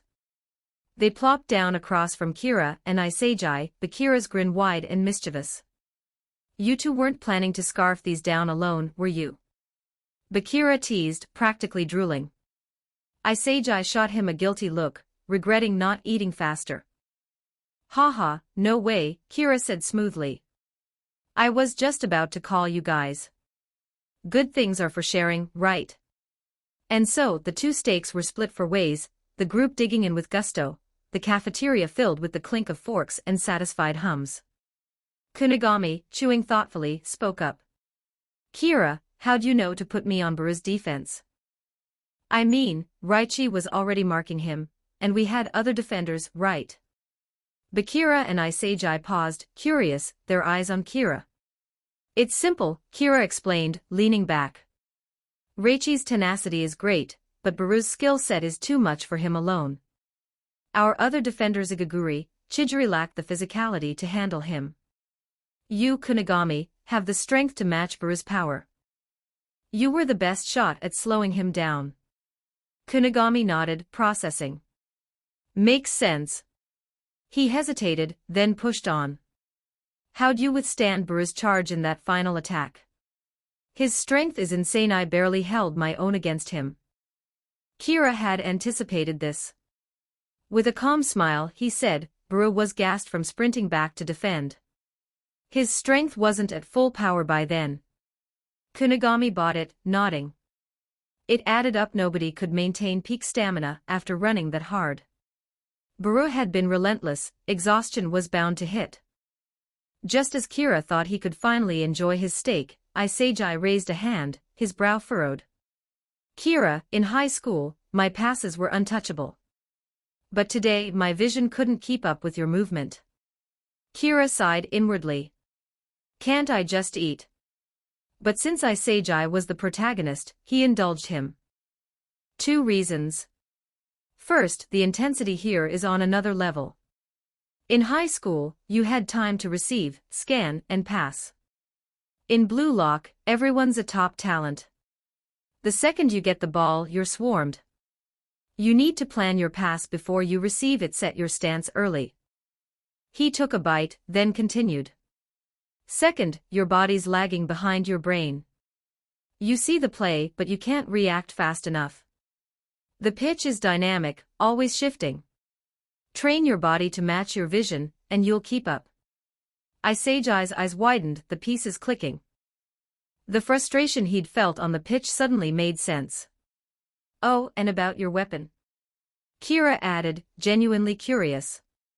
Isai was Team Z's passing core. He needed to evolve fast. Isai scratched his head. Not sure yet, but... During that assist, when you called for the ball, it felt like I knew it'd be a goal. Premonition of a goal. I can't explain it fully. Kira patted his shoulder. You'll figure it out. Caught you. Reichi's voice boomed. The rest of Team Z stormed into the cafeteria. Kira, you four are heartless. We all won together and you're sneaking stakes. I've been choking down dried radishes for days. Igaguri piled on, pointing dramatically. You're hogging the good stuff. Where's our share? The four steak eaters grabbed their plates, laughing as the rest of Team Z chased them in a playful scuffle. The cafeteria erupted into chaos, a mix of shouts and laughter. Amid the madness, Kira realized something. Blue Lock wasn't just a jungle of survival of the fittest.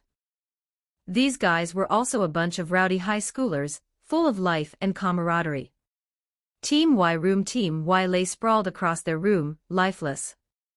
The 8-0 thrashing from Team V had crushed them. They hadn't just lost, they'd been obliterated, unable to fight back. Despair hung heavy in the air. Then, a figure stood, his long bangs shadowing his eyes.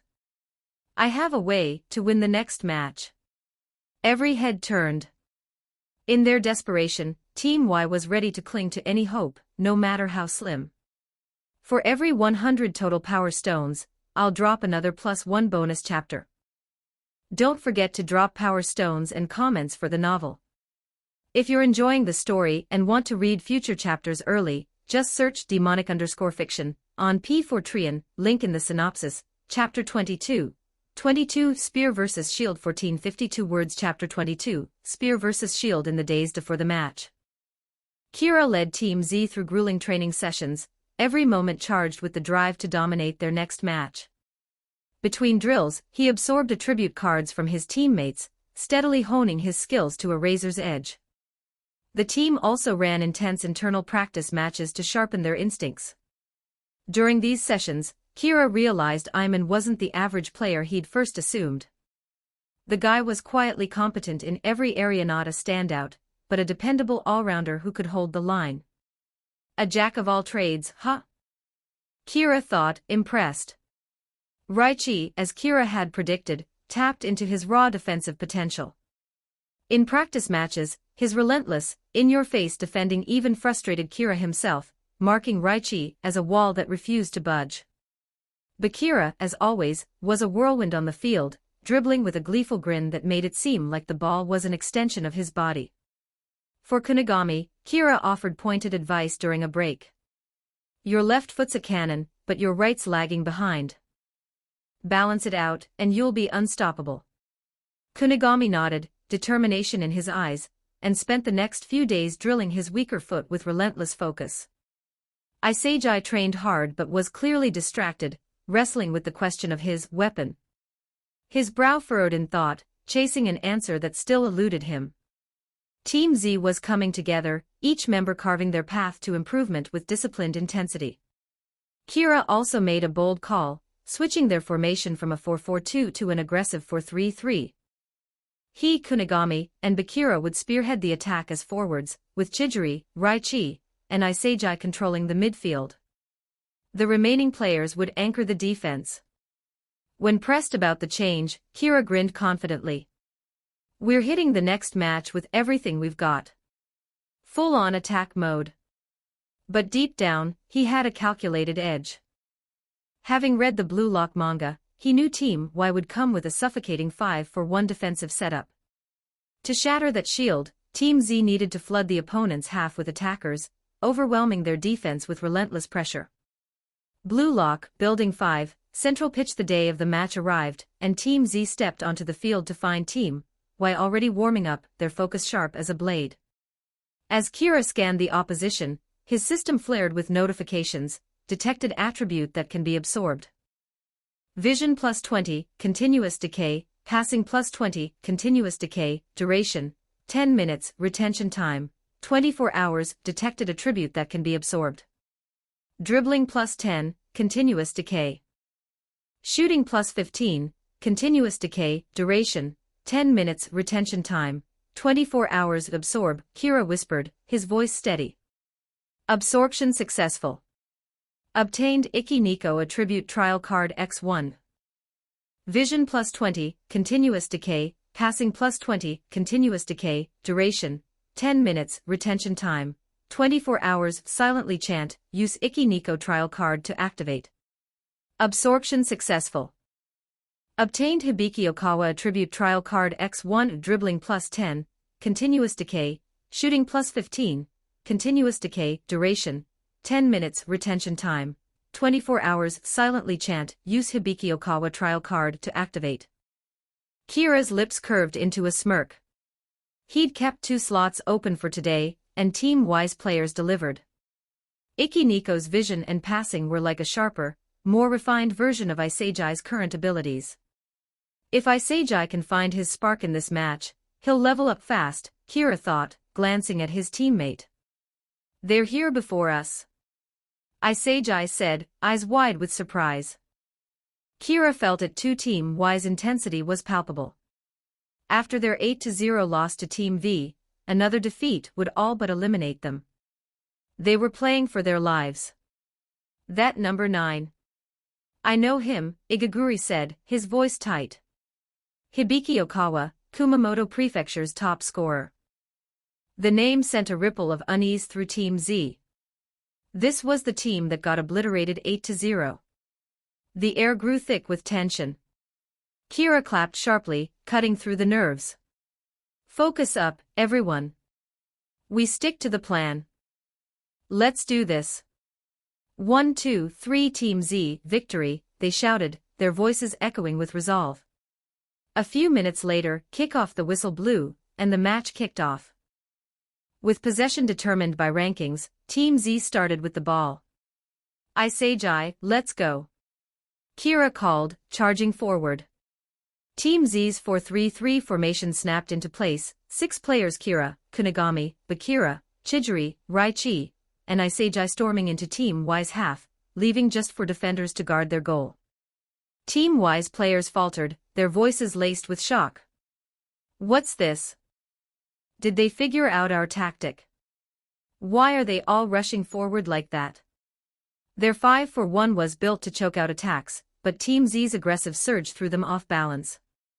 Suspicion flickered among them. Had their strategy been leaked? A figure with long bangs, wearing number 7, stepped forward. Iki Nico raised his arms, rallying his team. Stay calm, everyone. This is our chance. Their backlines exposed. If we hold firm, our counterattack will crush them. Follow Nico's lead. Kira overheard their plan but didn't flinch, weaving through Team Y's formation, eyes sharp for a pass from Isagai or Bakira. Isagai controlled the ball in midfield, only to be met by a Team Y defender. With a deft flick of his left foot, he sent the ball to Bakira. Bakira caught it with a mischievous grin, his body swaying as he danced past one opponent, then another. 2 defenders closed in, but Bakira's eyes sparkled. 2 of you? That's not enough to stop me. He teased, ready to break through. Kira's instincts screamed. He spotted Nico moving, his positioning too calculated for a simple defender. He's not marking me, so what's he planning? Bakira, pass it back. Kira shouted.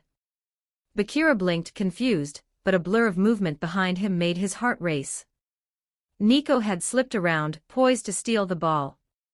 Bakira quickly tapped it back to Isagai, who surged forward to receive it. Nico, thwarted but composed, retreated to his defensive position. His eyes flicked toward Kira, a silent challenge. This guy's the real threat, he thought. Kira exhaled, his mind racing. Team Y's defense was tight, coordinated, strategic. They used double-teaming to block the ball carrier, with a third player like Nico ready to swoop in for the steal. Team X relied on Baru's lone wolf style, but Team Y, they're a real unit. This is the team that lost 0-8. Kira thought, a mix of awe and adrenaline surging through him. Blue Lock's intensity was on another level, manga knowledge or not. The ball was back with Isagi. The right flank with Bakira hadn't worked, so he shifted to the left, passing to Chijiri. Chijiri hesitated for a moment, but read Isagi's intent. Spotting Kunigami in position, he sent a precise pass to the forward's feet. Bakira's earlier dribble had pulled Team Y's defense to the right, leaving a gap for Kunigami. It was perfect within his shooting range. He raised his left foot, muscles coiling, and boom. The ball rocketed toward the goal, its trajectory screaming goal. Team Z held their breath, hearts pounding.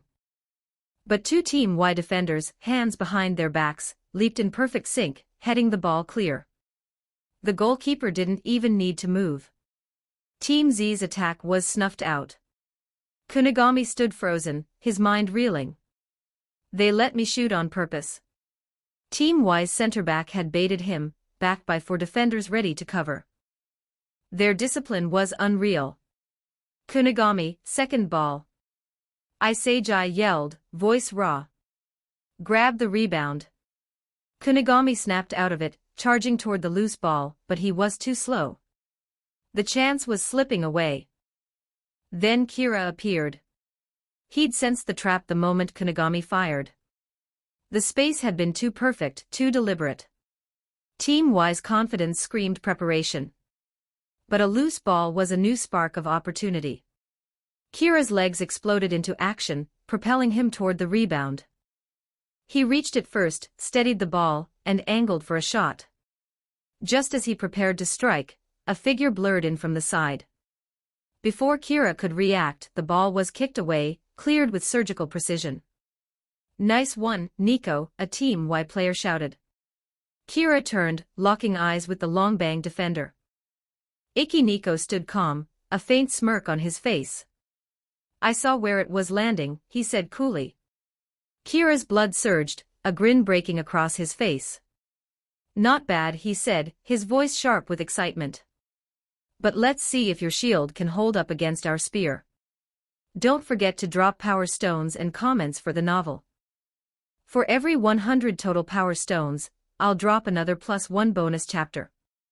If you're enjoying the story and want to read future chapters early, just search demonic_fiction on P4trian, link in the synopsis, Chapter 23. 23, The Sharper Spear 1381 words Chapter 23. The Sharper Spear an 8-0 loss on the pitch. What does it feel like? For any player dreaming of a professional career, it's a crushing wave of despair, a suffocating sense of powerlessness. Iki Nico knew that feeling all too well. Just days ago, Team Y had faced Team V, a squad brimming with monsters, a speed demon who tore through defenses, an all-rounder with flawless vision and pinpoint passing, and a genius whose explosive athleticism and ball control were unmatched. Nico, with no physical gifts to speak of, relied solely on his sharp eyes and relentless mind, reading the pitch like an open book. But even giving everything he had, he couldn't stop Team V's onslaught. 3 offensive juggernauts left him drained, chasing shadows. The scoreline, 0-8. Yet Nico refused to break. In the days that followed, he analyzed his Team Y teammates, searching for a spark. The truth hit hard. Aside from Hibiki Okawa, their offense was nearly non-existent. Despair crept in, threatening to swallow him whole. But surrender. Even ordinary players have dreams that burn bright. Nico didn't have the raw talent of Blue Lock's geniuses, but he had his mind, a mind that never stopped scheming. He was certain he could find a way to turn the tide. Today was the day to prove it. Team Z, their next opponents, didn't boast the terrifying firepower of Team V. No untouchable prodigies, no overwhelming stars. I can win this, Nico told himself, his resolve hardening on the pitch. Match continues. Throw in for Team Z, the loudspeaker blared, snapping Nico back to the moment. The word echoed in his heart like a war drum. TCH, tougher than I thought, Kira muttered, scanning Team Y's players. He'd assumed a team crushed 8-0 would be demoralized, their spirits broken. But the fire in their eyes told a different story. Each face radiated defiance. In just a few days, they'd clawed their way out of defeat's shadow and built a cohesive tactical system. Who had ignited this spark? Kira's gaze settled on Iki Nico, the number 7 with long bangs, constantly scanning the field with predatory focus. Just like the manga, Kira thought. Nico was Team Y's core, their strategist. His burning desire to win was contagious, a rare intensity that stirred something in Kira, reminding him of the stakes in Blue Lock. Well then, he grinned, time to show them reality. Grit alone doesn't win matches here. Use Meguru Bakira attribute trial card, Kira whispered. Meguru Bakira trial card activated. Dribbling +20, continuous decay. Speed +15, continuous decay, duration, 10 minutes. If one Bakira couldn't crack Team Y's ironclad defense, then 2 would. Kira's lips curled into a sly smirk. The ball danced between Team Z's players, their 4-3-3 formation pushing forward aggressively. It found its way back to Isagai's feet. Sweat dripped from his brow as he scanned the pitch, frustration mounting. Team Y's defense was a fortress. Every pass he tried was smothered, every lane blocked. As Team Z's playmaker, he felt useless, a shadow of the player he wanted to be. Their last win had leaned heavily on Kira's brilliance, not his own. Am I going to be a bystander again? Isagai's eyes darted across the field, searching for an opening.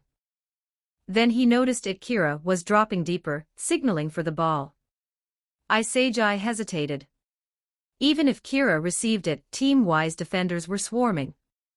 It seemed pointless. Yet, a strange instinct pulsed in his mind, sharp and clear, pass to him. My premonition of a goal. Isagai's heart raced. He surged forward, drawing defenders, and shouted, Bakira. Bakira sprang into action, darting toward the ball. Team Y reacted instantly. Stop him. A defender barked. Don't let him get the ball, he's a nightmare when he starts dribbling. 2 Team Y players lunged to block Bakira's path. But Isagai had other plans. With a deft flick, he sent a through pass slicing toward Kira, who had dropped back perfectly to receive it. Nice one, Isagai, Kira thought, a spark of approval in his mind. If you couldn't read that play, you'd have no business as our playmaker. The 2 defenders who'd committed to Bakira froze, caught off guard. We were played. But Team Y's discipline kicked in. A burly defender slid into position to confront Kira, eyes locked on the ball. Team Z's players leaned forward, anticipation crackling. Kira's rainbow flick against Baru in the last match had set their pulses racing. What trick would he pull now? Kira charged straight at the defender, his pace unrelenting. The Team Y player braced himself, confident in his speed. This guy's fast, but I can handle him. Nico watched from the back, ready to cover. He's going for speed. That's it. The defender facing Kira was no lumbering giant. He could match pace for pace. Kira wouldn't slip through so easily. But then, Kira moved. With a sudden stop, he planted his foot on the ball, freezing it in place. His body twisted, fluid and graceful, like a dancer defying gravity. A Marseille turn executed with flawless precision. Bakira's jaw dropped. That's... He blurted, eyes wide. He hadn't even debuted it in Blue Lock yet. That technique was the result of years of practice, a signature of his chaotic style. How was Kira pulling it off so effortlessly? As a master of the move, Bakira knew its beauty. It was visually stunning, barely slowed momentum, and left defenders flat-footed. The Team Y defender stood stunned, outmaneuvered in an instant. Got styled on. The defender thought, grasping for hope. It's fine, Nico's back there with the others. They'll stop him. Nico's pulse quickened as Kira breezed past the first defender. He signaled a teammate and they closed in together, a two-man wall. But Kira was ready.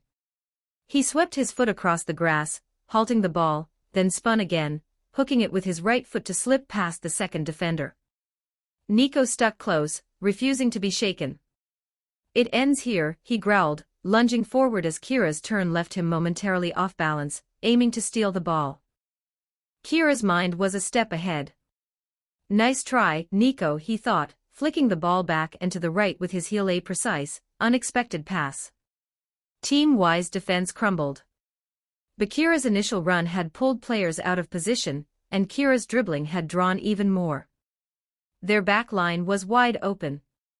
A figure surged forward, meeting the pass with perfect timing, Iseji Yoichi. His eyes burned with a strange intensity, as if he'd seen the goal before it happened. He raised his right foot, aimed at the net, and struck the ball with force. Kira's vision nearly went black. Iseji, what the hell? The shot was painfully straightforward, dead center, no angle, no deception.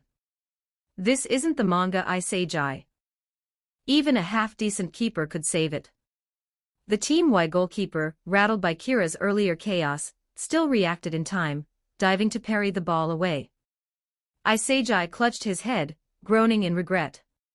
A golden chance squandered. Nico shouted, sprinting toward the loose ball. Kira was already moving, his legs a blur. Iseji, you're killing me, he thought, frustration bubbling. He hadn't realized that his own strength as a teammate was easing the pressure on Iseji, stunting his growth compared to the manga's desperate crucible. The two collided in a race for the ball, but Kira's agility won out. He reached it first, claiming possession at the landing spot. Without hesitation, he raised his foot to shoot. The goalkeeper forced to guess, dove right. Kira went left, a low, blistering shot that hugged the ground. The ball ripped into the net. Nice one, Kira. Team Z erupted, their cheers echoing across the pitch. Despite his inner grumbling about Iseji's miss, Kira flashed a grin, and jogged over to him, throwing an arm around his shoulder. Let's keep it going, yeah? Iseji nodded, still kicking himself but fueled by the team's energy. Together they celebrated, Team Z's spirit roaring to life.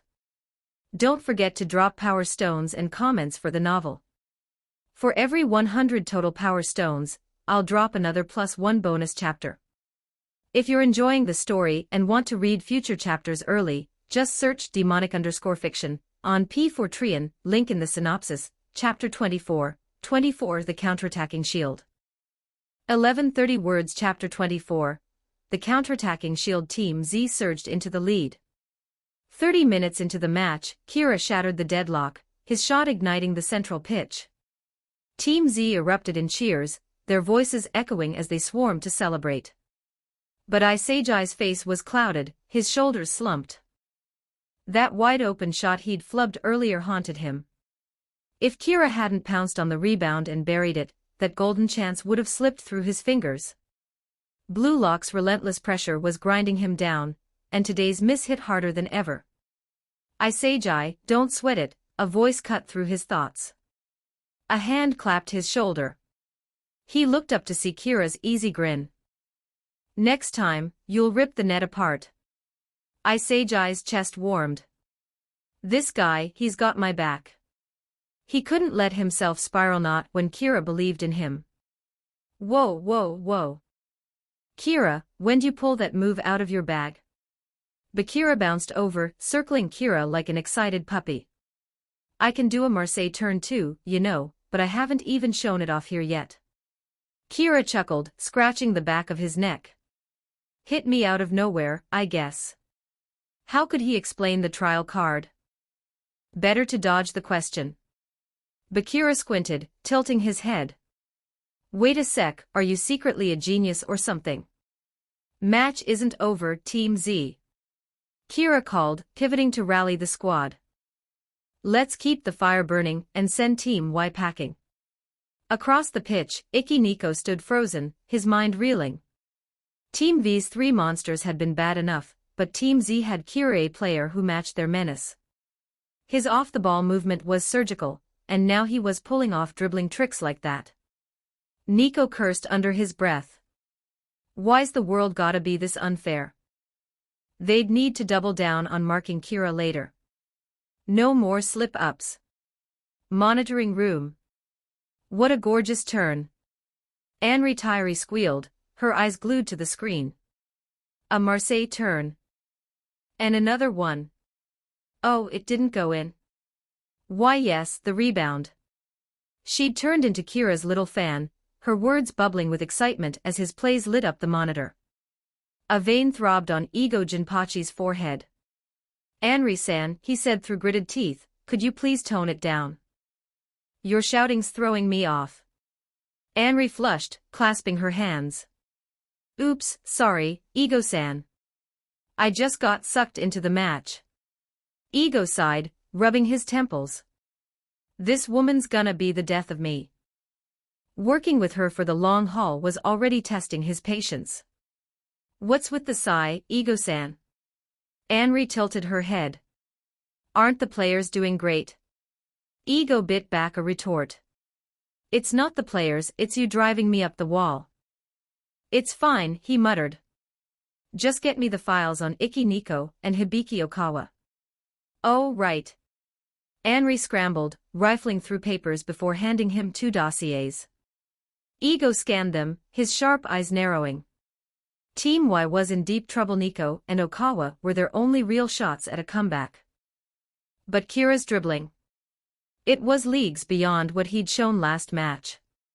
That rainbow flick had been a last-second flourish, but now he was unleashing tricks from the jump. If Team Y didn't adapt, they were done for. Back on the central pitch. The match raged on, the first half ticking down to its final minutes. Team Y had recalibrated, zeroing in on Kira and Bakira with suffocating precision. Their earlier tactic, 2 defenders choking the attackers' lanes, with Nico swooping in for the steal, now targeted both of Team Z's dribbling threats. Isagi, free to receive and pass, struggled to find openings. Every time he tried feeding Kira or Bakira, Nico was there, a shadow ready to pounce. The playmaker's frustration gnawed at him. Unbeknownst to Nico, Kira's Bakira trial card had expired. His dribbling was back to normal, good enough to shake one defender, maybe, but not the dazzling display from earlier. Still, Nico's wariness kept him glued to Kira, draining his stamina with every tense movement. Kira, reading the field, felt confident. Barring a disaster, we've got this in the bag. Then, disaster struck. In the 42nd minute, Bakira tore down the right wing. He danced past 2 defenders, reached the byline, and unleashed a shot toward the goal. It was a prime chance until a Team Y defender lunged, blocking it with an outstretched foot. Kira misjudged the rebound's landing spot. Nico didn't. Kira's stomach sank. Team Y's counterattack was coming. Hibiki Okawa, who'd been a ghost in Team Z's half for most of the match, sprang to life. His subtle repositioning had gone unnoticed, and now he was primed. Nico glanced up, locked onto Okawa's run, and launched a long ball without hesitation. It soared over the pitch, a perfect arc from the back line to the front line. Kira's jaw tightened. A pass that far? No way he nails it. Even knowing Nico's passing prowess, this seemed impossible. But the ball landed right at Okawa's feet, as if drawn by a laser. Team Z's defense, lulled by their relentless attacking, was caught flat-footed. The ball's flight had stunned them, their reaction sluggish. Counterattack. Isagi shouted, his voice cracking with urgency. Kira was too far to close the gap. He'd lunged for Nico's pass and missed, leaving him stranded. This is bad. Okawa took off, the ball glued to his foot. Team Z's back line crumbled like paper. The Kumamoto Prefecture top scorer, caged for nearly the entire half, was unleashed, a wild stallion breaking free. He blew past the defenders in a blur, leaving them grasping at air.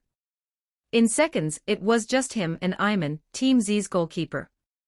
Iman had clocked Okawa's movement early, his nerves jangling but his focus sharp. Days of being peppered in practice had honed his instincts. As Okawa lined up his shot, Iman braced to dive. Left or right? Okawa fired right. Iman dove, trusting his read. But Okawa grinned, pulling back at the last second. Iman hit the ground, tricked. Okawa chipped the ball delicately, sending it floating over him into the net. The score was tied, 1-1. Kira watched from afar, exhaling sharply. What a play! Okawa was no slouch, and Nico's pass. That was pro-level precision, a missile launched across half the pitch. The manga hadn't prepared him for this kind of shock. Okawa's instant reaction to Nico's steal showed their preparation.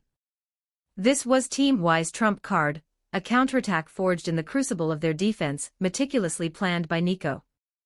Don't forget to drop power stones and comments for the novel. For every 100 total power stones, I'll drop another +1 bonus chapter. If you're enjoying the story and want to read future chapters early, just search demonic_fiction on P4Trian, link in the synopsis, Chapter 25, 25, Iseiji's Awakening.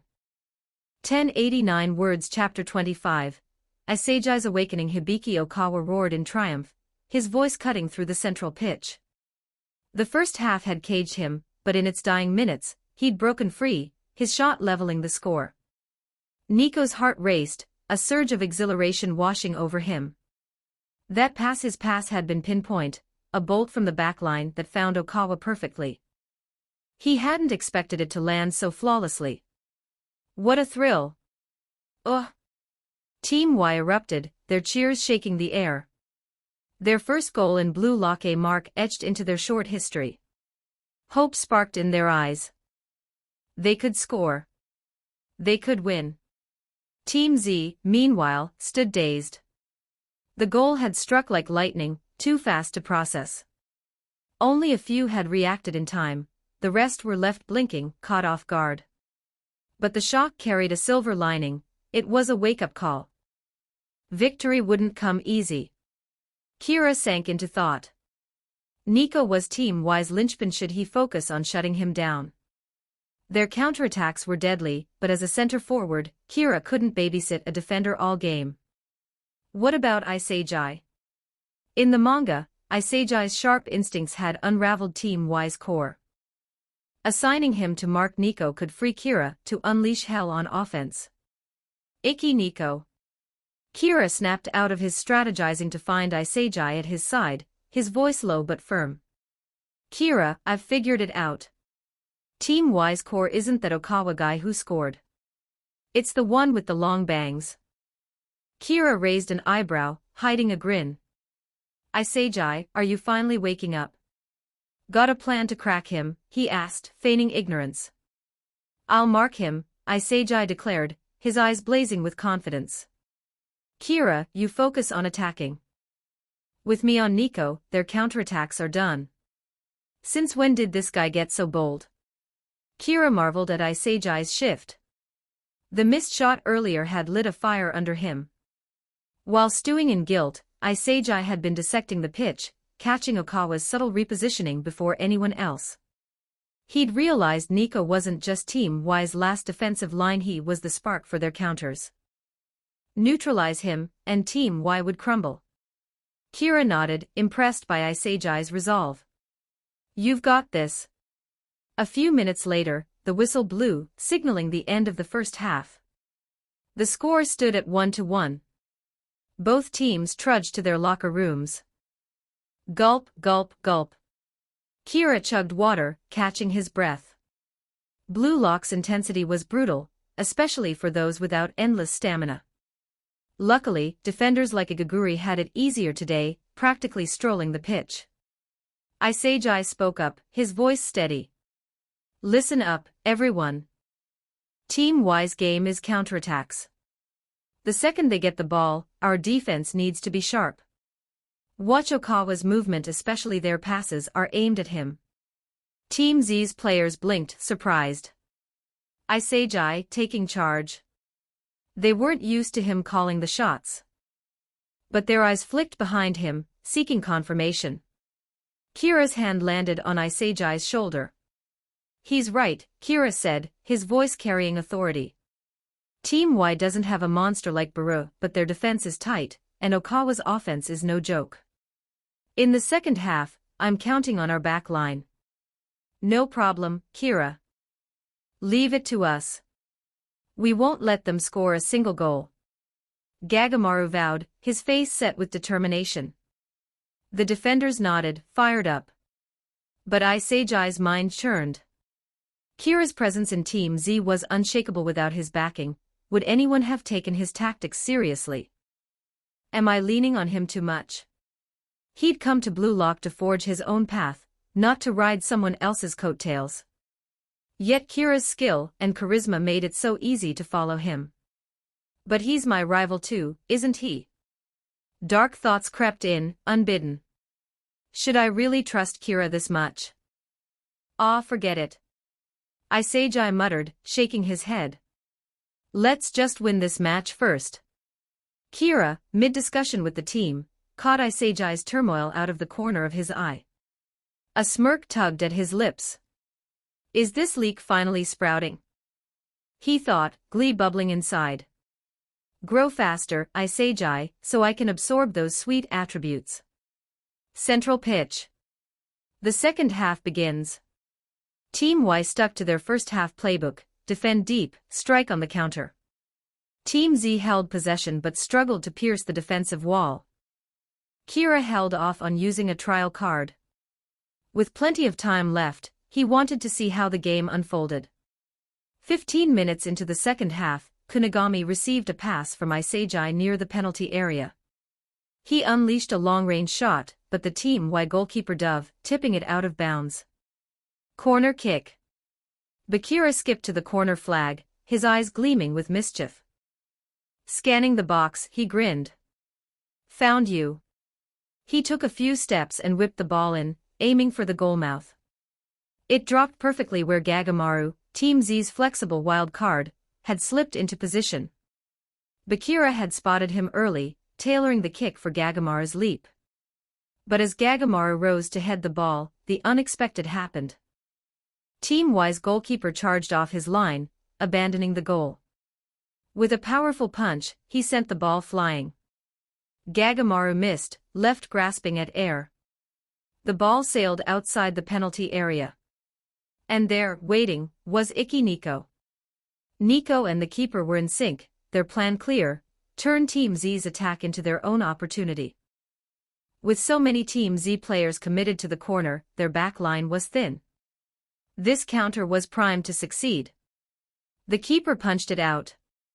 We pushed too many forward if Okawa gets that ball.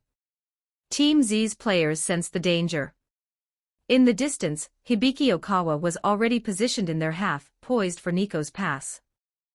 But as Nico moved to receive the ball, a figure flashed in front of him. Isagai Yoichi. You're Team Y's core, aren't you? Isagai said, his voice brimming with confidence as he controlled the ball with his chest. The pass from the goalkeeper was intercepted. Nico stared, stunned. How did he figure me out? Isagai's lips curved into a triumphant smile. He'd stolen Team Y's chance. Time to end them. He accelerated, the ball at his feet, charging straight for Team Y's goal. Here's an extra chapter for reaching 100 power stones. When we hit 200, I'll release another one. Give me your power stones.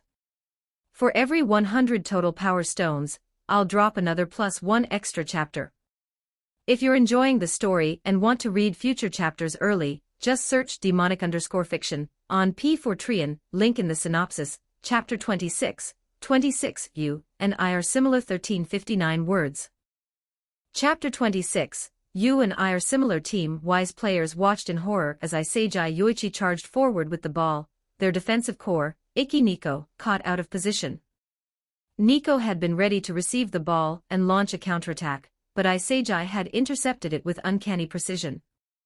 For the first time, Team Y's backline faced Team Z's onslaught without Nico anchoring them. Their defenders tensed, their formation wobbling under the pressure. Hold your positions. Don't panic. Nico shouted, sprinting back to rejoin his teammates, his voice cutting through the chaos like a lifeline. His command steadied Team Y's nerves, their defensive shape snapping back into place. But Team Z wasn't about to let this golden opportunity slip away. Kunigami Rensook, Bakura Meguru, Gagamaru Jin, Raichi Jingo, and the rest of Team Z's attackers pressed forward, throwing their weight against Team Y's defensive line, fighting to carve out a shooting lane for Isagi. Isagi, dribbling toward the left side of the penalty area, kept scanning the field. Team Y's entire defensive setup unfolded in his mind like a bird's-eye view, a clarity he couldn't quite grasp. What is this? He wondered, but there was no time to think. A flaw in Team Y's defense caught his eye. The goalkeeper, still recovering from his earlier charge out of the net, hadn't fully returned, leaving a narrow, unguarded shooting path on the left. Right here. If I shoot now, it's in.